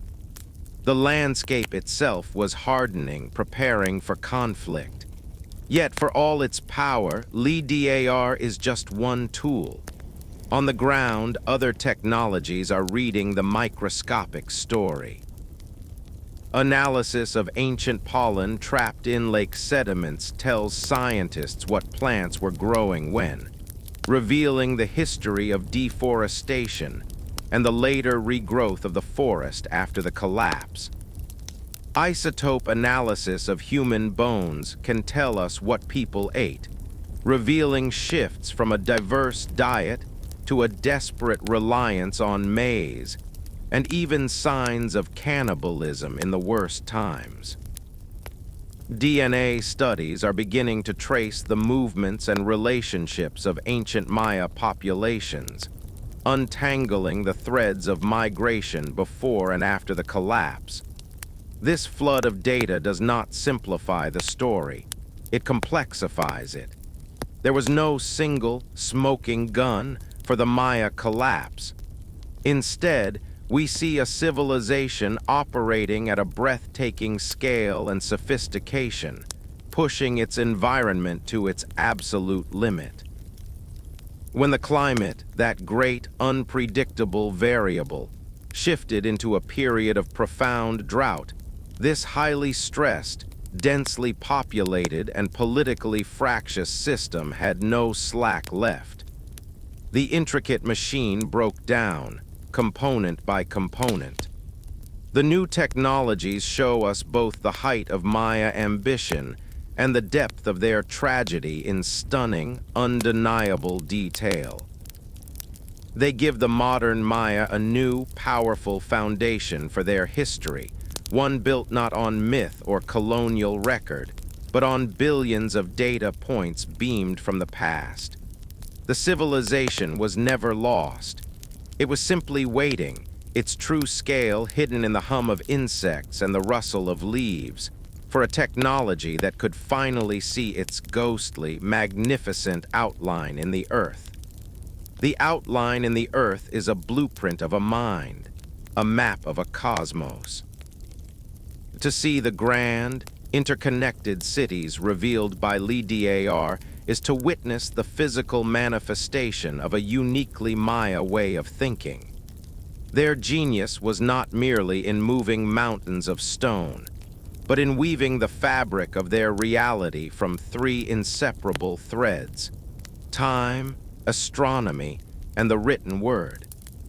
This intellectual triad was the true bedrock of their power, and its unraveling may have been the most critical fracture of all. The collapse was not just political or environmental, it was a cognitive and cosmological cataclysm.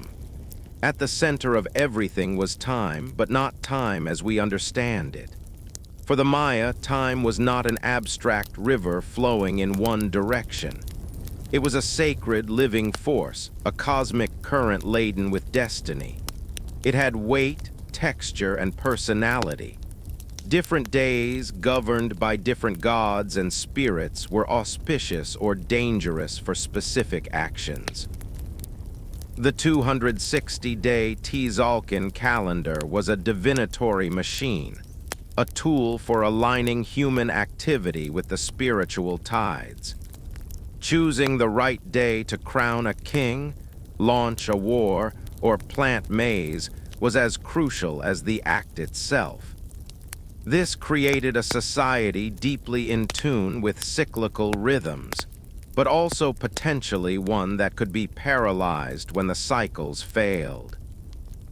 What do you do when the sacred calendar says the day is right for a rain-making ceremony, but the sky remains a hard, cloudless blue for years on end? The very tool for predicting and controlling reality becomes a taunting reminder of its collapse. Tied inextricably to time was their astronomy, a science of breathtaking precision achieved with the naked eye. They tracked the synodic period of Venus, its 584-day cycle as morning and evening star, with an error of just a few hours over centuries. They understood the solar year more accurately than the Europeans of their time. They predicted eclipses. This was not abstract stargazing, it was high-stakes cosmic governance. The movements of the heavens directly dictated the actions of kings. A war might be timed to coincide with the heliacal rising of Venus, the war star, to harness its violent energy. The architecture was their observatory. Doorways, sightlines, and the edges of pyramids were aligned to capture the solstice sun or the northernmost rise of Venus.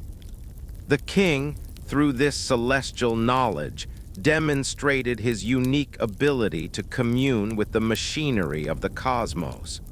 He was the hinge between heaven and earth. This sacred knowledge, the intricate dance of time and stars, was encoded in their third great achievement, the written word. The glyphs were not mere record-keeping. They were the physical incarnation of this cosmic understanding. To write a date in the long count was to anchor an event in the grand, divine narrative of creation. To carve the image of a king performing a ritual was to permanently fuse his action with the celestial event depicted above him. The written word gave their cosmology permanence and authority. It allowed them to build upon generations of observation, creating a cumulative science of the sacred. The scribe was perhaps the most powerful person after the king, for he held the tools of legitimization and memory. But herein lay a profound vulnerability. This entire magnificent intellectual edifice was top-heavy. It was controlled by a tiny elite, the royal family, the priesthood, the scribal class. The average farmer knew the basic Tzolk'in, but the deep knowledge of the long count, the Venus tables, the eclipse cycles, and the historical records were state secrets, tools of power. The system's stability depended entirely on the stability of the state that nurtured and protected this elite. When the droughts hit, and the state began to fail, this specialized knowledge became a liability. The scribes needed patrons to feed them while they studied and wrote. The astronomers needed calm, supported lives to maintain their centuries-long observations. The king needed surplus to stage the ceremonies that validated the celestial predictions. As famine and war spread, the intellectual infrastructure would have crumbled first. A starving society cannot afford astronomers. A fleeing populace cannot carry heavy stone libraries. The last scribe in a dying city may have looked at his unfinished codex, heard the sounds of conflict in the plaza below, and simply walked away. The knowledge, painstakingly built over a millennium, dissipated within a few generations. It was a loss akin to the burning of the Library of Alexandria, but slower and more thorough. The common people retained their language, their practical farming lore and their core beliefs, but the high science, the precise calendars, the historical records, the nuanced understanding of planetary cycles, faded into myth and then into silence. This cognitive collapse is the silent heart of the mystery. The Maya didn't just lose their cities, they lost the complex, institutionalized mind that built them. The environmental stress broke the political system, and the broken political system could no longer sustain the intellectual superstructure that gave the society its meaning and direction. The cosmos, once a readable, predictable text, became a chaotic, angry puzzle. When the stars no longer aligned with the king's prophecies, and the written words on the stele seemed to tell lies about a world that no longer existed, faith in the entire cosmic order shattered. The people didn't abandon their gods. They may have felt their gods had abandoned the script. And so they turned to a simpler, more immediate script: survival. They left behind the stone embodiments of a failed cosmology, taking with them only the parts of the old knowledge that worked for a life lived close to the soil, under a sky that was once again just weather, and not a divine, ticking clock that had ominously stopped. The stopped clock left behind a world of ghosts and echoes. As the last echoes of royal ceremonies faded from the plazas, and the jungle's whisper grew to a roar, the great cities transformed from living hearts of empire into something else entirely. They became anchors of memory, then monuments of mystery, and finally fertile ground for a new kind of story. The abandonment was not an erasure, but a transition into the realm of myth. The physical collapse of Maya civilization was followed by a long, haunting afterlife in the imagination of those who remained and those who came after. For the generations of Maya who continued to live in the region, the ruins were not lost. They were always there, looming in the forest, known but approached with a mixture of reverence and fear. These were places of power, but that power had changed. They were no longer the seats of living kings, but the abodes of ancestors and potentially dangerous spirits. A farmer might leave a simple offering of copal resin or a few grains of maize at the base of a crumbling wall, not to a named king from a forgotten dynasty, but to the general, potent essence of the place. The ruins became woven into local folklore. A particularly massive pyramid might be called the House of the Dwarf, with a tale of a magical small being who built it in a single night. A complex of buildings might be the petrified remains of a race of giants punished for their pride. The specific history evaporated, replaced by archetypal stories that explained the awe these structures inspired, while keeping a respectful distance from their potentially chaotic power. This process of myth-making was dramatically accelerated by the Spanish conquest. The colonizers, confronted with these staggering ruins, had to fit them into their own worldview. Since the Bible and classical antiquity were their only frames of reference, they devised fantastic theories.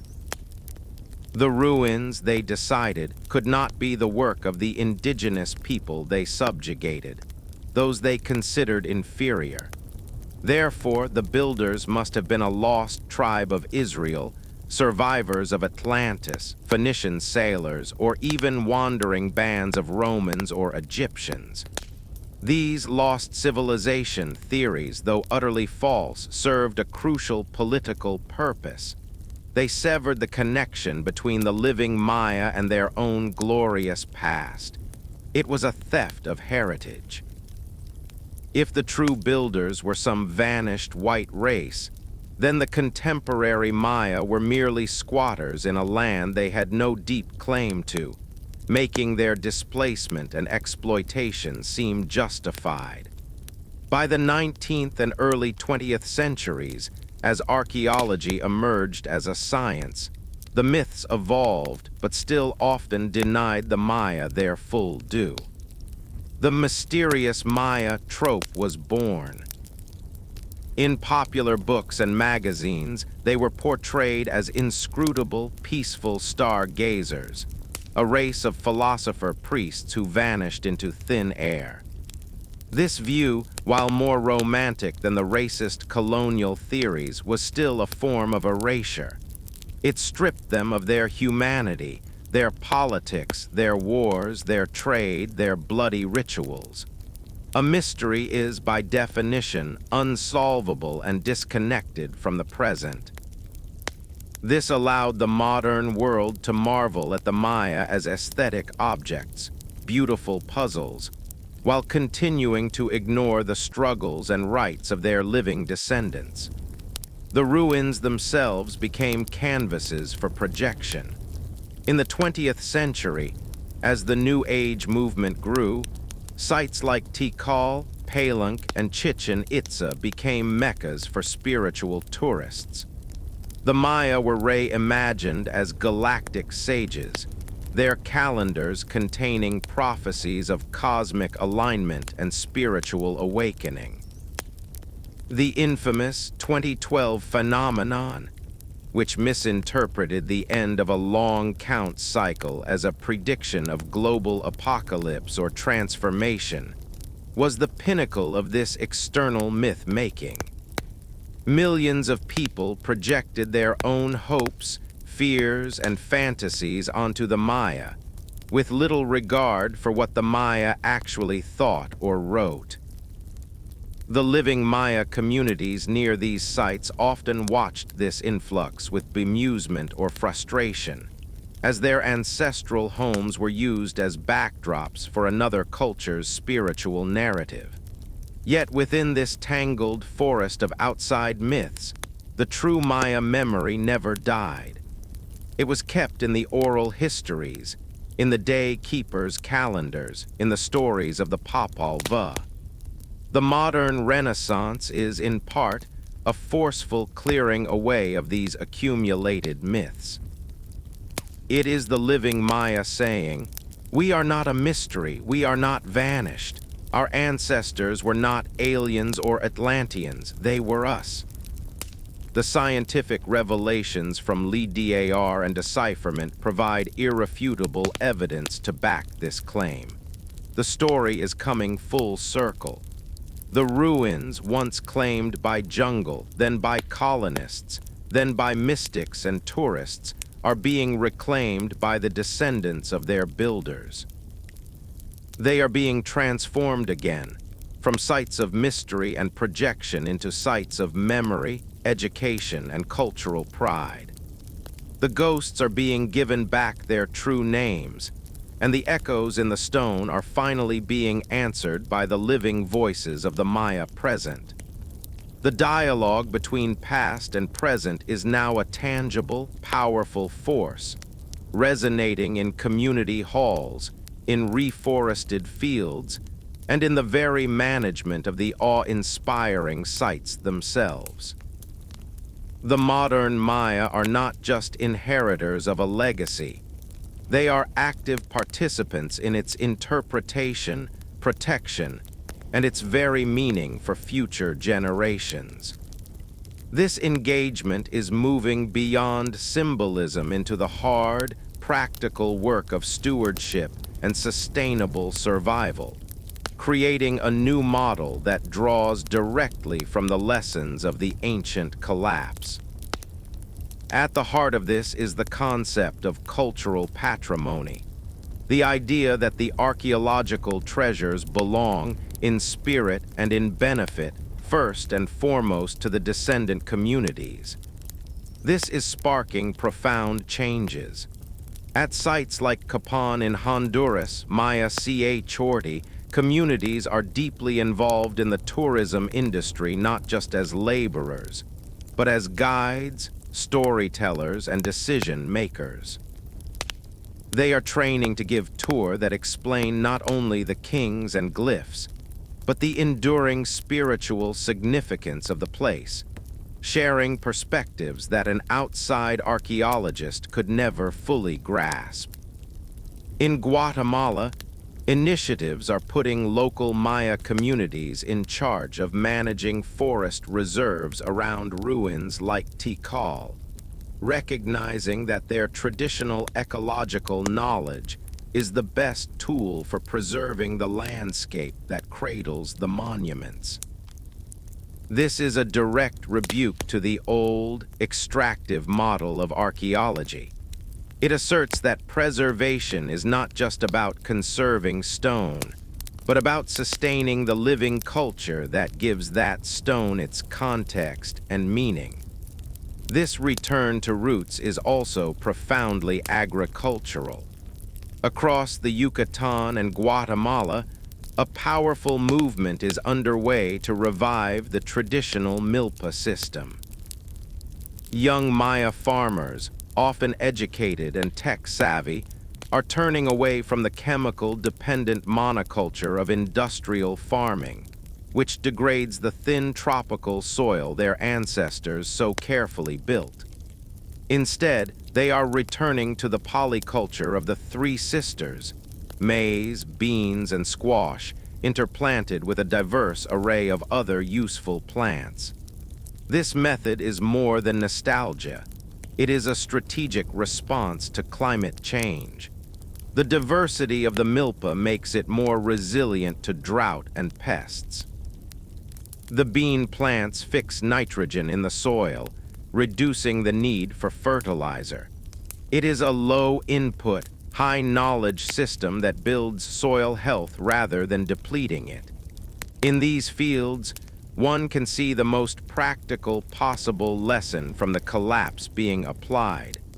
A civilization that overspecializes and overexploits its environment is fragile.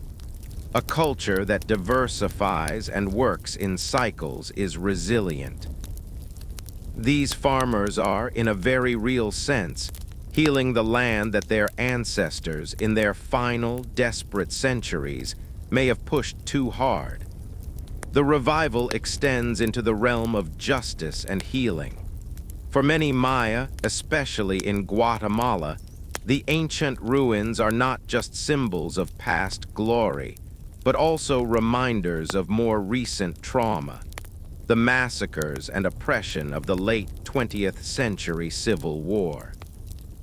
The practice of traditional Maya spirituality, often suppressed, has become a crucial tool for communal healing.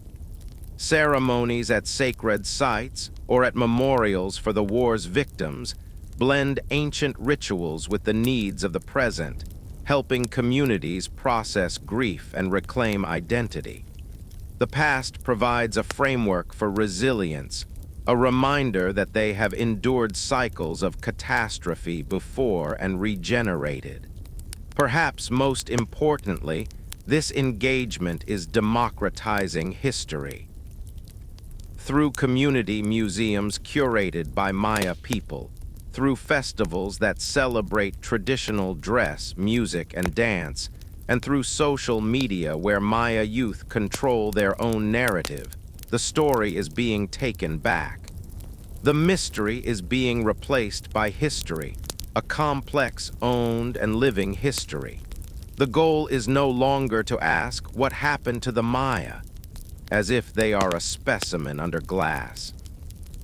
The question now, increasingly posed by Maya scholars and activists, is how do the lessons of our ancestors' triumphs and failures guide us today? In this light, the abandoned cities take on a new role. They are not just tourist destinations or academic puzzles. They are the ultimate teaching tools.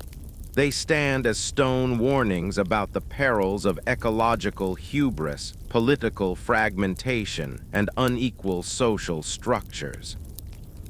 And they also stand as testaments to incredible adaptation, intellectual achievement, and the tenacity of culture.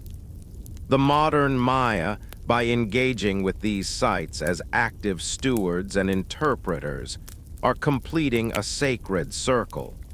They are using the lessons from the end of one cycle to seed the beginning of the next. They are proving that the true legacy of the Maya is not in the silent stones, but in the living, adaptable, and fiercely enduring spirit that built them, left them, and has now returned to learn from them, ensuring that this time the story does not end with abandonment, but with a sustainable, self-determined future rooted in the deepest wisdom of the past. The future, rooted in that deep wisdom, is being written now, not in stone, but in the choices of a people navigating the 21st century.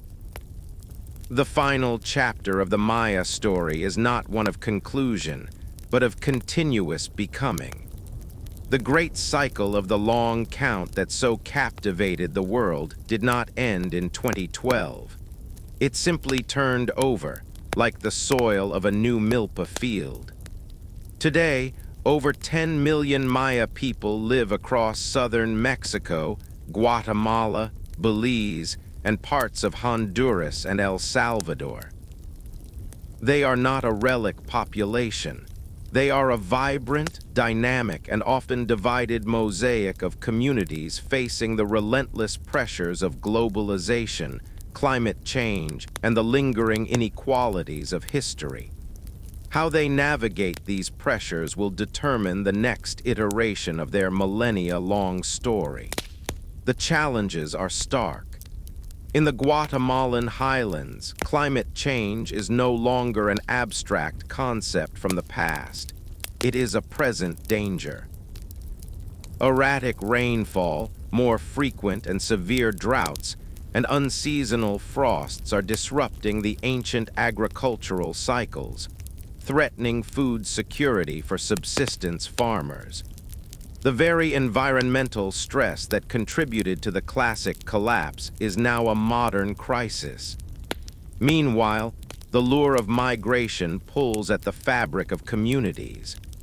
Young people, facing limited economic opportunities and the violence of drug trafficking networks that infest some regions, undertake the perilous journey north. This exodus risks creating a cultural void, a loss of language and tradition in villages populated by the very old and the very young. Yet, within these challenges lie the seeds of the same adaptive genius that has always characterized the Maya. The response is multifaceted and resilient. Migration, while draining, also creates transnational communities. Maya living in Los Angeles, Houston, or Florida send back remittances that sustain villages, but they also form organizations that fund cultural projects back home, supporting schools that teach indigenous languages, financing the publication of books in Maya languages, and staying digitally connected to maintain their identity across borders. They are building a diaspora that, rather than dissolving their culture, may create a new, globalized network of Maya consciousness. At home, technology is being harnessed in ingenious ways. In Quintana Roo, Mexico, Maya communities are using smartphone apps to monitor illegal deforestation on their communal lands, combining GPS mapping with traditional territorial knowledge to fight back against loggers and ranchers. In Guatemala, Maya digital activists use social media to organize protests, document human rights abuses, and create online archives of oral histories from elders, preserving knowledge that was once only passed down face to face. The internet, often seen as a homogenizing force, is being used as a tool for cultural preservation and political mobilization. The spiritual and intellectual revival continues to gain strength. The day keepers, the guardians of the sacred calendar, are consulting with astrophysicists, creating a dialogue between ancient cyclical time and modern linear science. Maya linguists are working with programmers to develop software and autocorrect for their languages, ensuring they thrive in the digital realm. Young artists are blending traditional weaving patterns with contemporary graphic design, and musicians are fusing the sounds of the marimba with electronica, creating a cultural expression that is unmistakably Maya and undeniably modern. The ultimate lesson from the entire story may be this: the Maya collapse was not an endpoint, but a brutal, transformative adaptation. They let a certain form of civilization die so that the people could live. Today, they face another transformation. The choice is not between modernity and tradition, but about how to shape a modernity that is rooted in traditional values of community, reciprocity with the land, and spiritual balance. They are grappling with how to be Maya in a globalized world, just as their ancestors grappled with how to be Maya in the face of drought and war. The abandoned cities, now buzzing with tourists and researchers, stand as silent but potent partners in this journey. They are economic engines that provide jobs, but more importantly, they are reservoirs of identity. A child from a nearby town visiting Tikal on a school trip is not visiting a lost city. She is visiting her great-great-grandparents' metropolis. She learns not about a mysterious disappearance, but about the intellectual and artistic heights her ancestors reached, and the complex reasons why they changed course. This knowledge is a source of power. The Maya did not disappear. They are present tense. They are the farmer reviving the milpa against all odds, the mother teaching her daughter to weave a story into a heuiple, the student decoding a glyph with software she helped design, the activist blocking a road to protect a sacred forest. Their story is a testament to the idea that civilization is not about permanence in stone, but about persistence in spirit. It is about the ability to bend without breaking, to fold a universe of meaning into the seed of a corn kernel, and to carry it forward, season after uncertain season, into an ever-changing future. The calendar did not end. The count of days continues, and the Maya are still here, keeping time. Keeping time in the modern era means confronting a paradox of preservation. The very tools that have unlocked the Maya past, global tourism, international archaeology, digital connectivity, now present profound dilemmas for the living culture and the fragile sites themselves. The sacred silence of the jungle is now broken by the chatter of tour groups, the beep of ticket scanners, and the constant, low hum of development. The story of the Maya in the 21st century is, in part, a story of managing their own celebrity, of protecting the physical and spiritual integrity of their heritage in a world that loves to consume a mystery but often fails to respect its living context. Take the iconic site of Chichen Itza, one of the new 7 wonders of the world. On any given day, thousands of visitors stream across its great plaza. The economic benefit to the region is undeniable. But this fame comes at a cost. The sheer volume of feet has eroded ancient pathways. The moisture from breath and touch in closed spaces like the Temple of the Warriors accelerates the decay of delicate stone carvings. The sacred cenote, once a place of profound ritual, is now a swimming hole for tourists, its waters containing sunscreen and microbial life from around the globe. The site risks becoming a theme park, its spiritual power diluted by commerce. For the local Maya, this presents a painful conflict. The ruins provide crucial income, yet the essence of what makes them sacred is being trampled. Some communities are pushing for greater control, for quiet days reserved for ceremonial use, and for visitor protocols rooted in respect, not just spectacle. The tension extends to the realm of archaeology itself.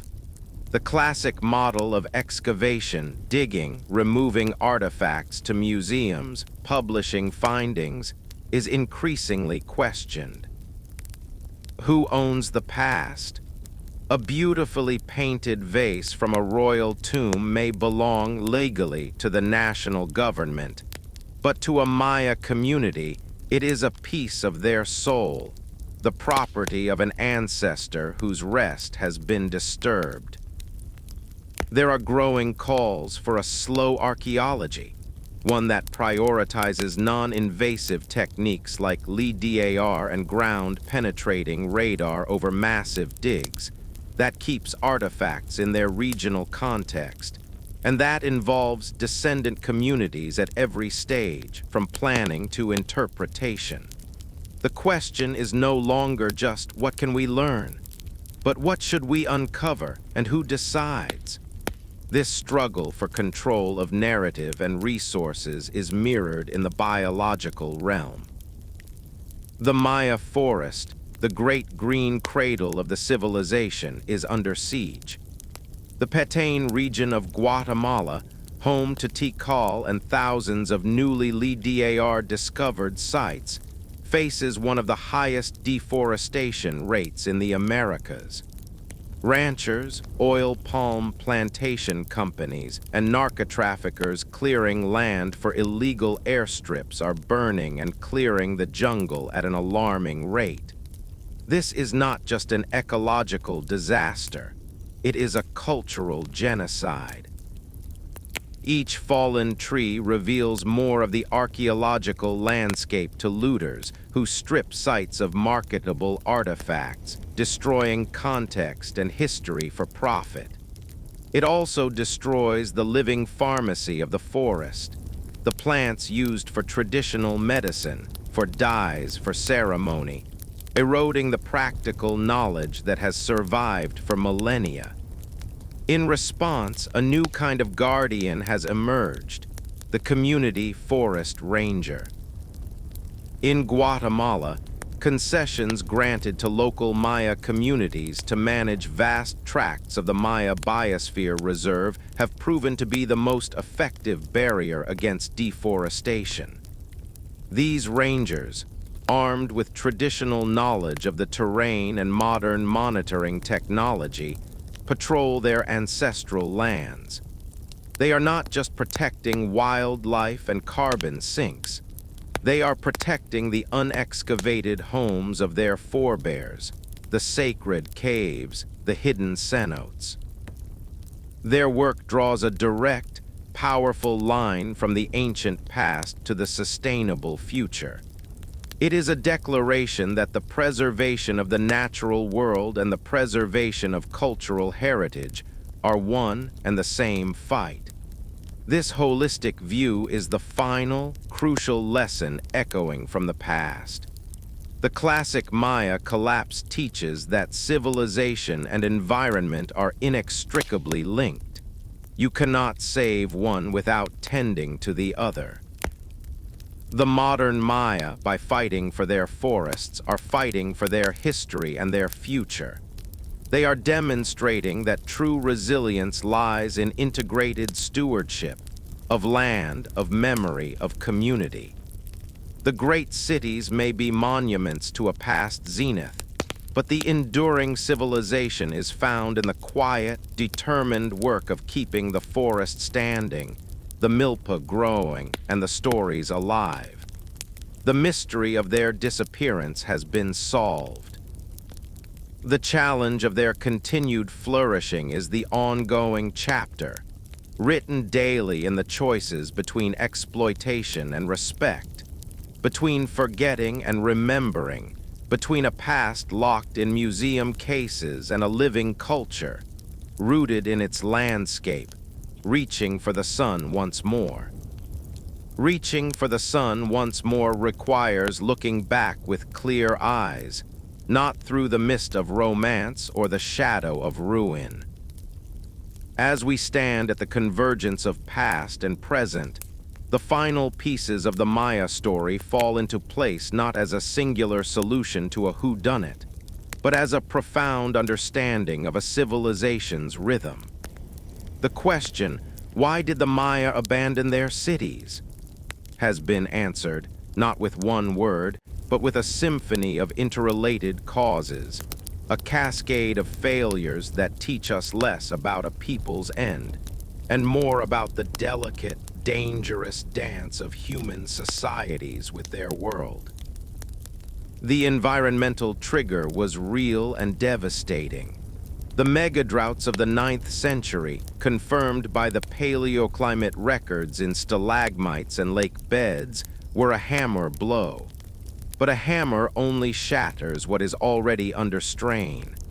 The Maya world was a masterpiece of tension, stretched taut by its own success. Their population, we now know, was immense. Their agriculture, though ingenious, was operating at the very limits of the tropical environment, with shortened fallow periods and a terrifying dependence on consistent, predictable rainfall. The landscape was almost entirely engineered, a fact LiDAR has laid bare. When the rains failed, this highly tuned system had no slack. The reservoirs, the lifeblood of the cities, were not just low. They were dry basins of cracked mud. The failure was hydrological, agricultural, and thus immediate and visceral. Hunger is a powerful motivator for dispersal. This environmental crisis ignited and was fueled by a political and social combustibility. The Maya were not a unified empire, but a network of fiercely competitive city-states, locked in a cycle of ritual warfare and alliance. Their ideology was built on the divine king, the Kayuhul Ajo, whose legitimacy depended on military success, monumental construction, and crucially, his ability to intercede with the gods for rain and prosperity. The drought struck at the heart of this contract. As the king's rituals failed, his divine aura faded. Rival cities, also desperate, likely turned warfare from a ritualized enterprise for captives into a brutal struggle for dwindling resources, arable land, water, and surviving populations to control. The evidence from LiDAR of widespread fortifications in the terminal period paints a picture of a landscape hardening for survivalist conflict. The social glue, made of faith in the king and the cosmic order, dissolved under the relentless sun. Finally, and perhaps most poignantly, came the cognitive collapse. The Maya intellectual achievement, their calendars, their astronomy, their writing, was a towering edifice. But it was an edifice maintained by a small, supported elite of scribes, priests, and astronomers. This high knowledge was the software that ran the state. When the state's hardware, the farms, the reservoirs, the labor force, began to fail, the software could no longer be maintained. The last stelae were crudely carved, then not carved at all. The precise calendar keeping faltered. The written record of history stopped. The knowledge that had allowed them to predict Venus and model time itself became a casualty of famine and flight. The common people retained their language and practical lore, but the institutional memory, the cumulative science of the sacred, evaporated. This loss of their own story, of their place in the cosmic cycle, may have been the final spiritual straw. Therefore, the abandonment was not a mystery, but a strategy, a tragic mass strategy of resilience. Faced with an untenable centralization, the people chose decentralization. They traded the vulnerable, resource-hungry city for the resilient, flexible village. They exchanged the demands of a divine king for the autonomy of the family plot. They left behind the stone symbols of a broken covenant with the gods and sought a more direct, manageable relationship with the land that could actually feed them. The collapse was, from this perspective, a brutal but successful adaptation. It was the shedding of a complex, burdensome political and religious superstructure to save the core of the culture, the people, their language, their agricultural knowledge, and their ancestral bonds to the landscape. This is the ultimate revelation. The Maya did not vanish. They transformed. The great narrative arc of their history is not rise, climax, and fall. It is genesis, fluorescence, contraction, and regeneration.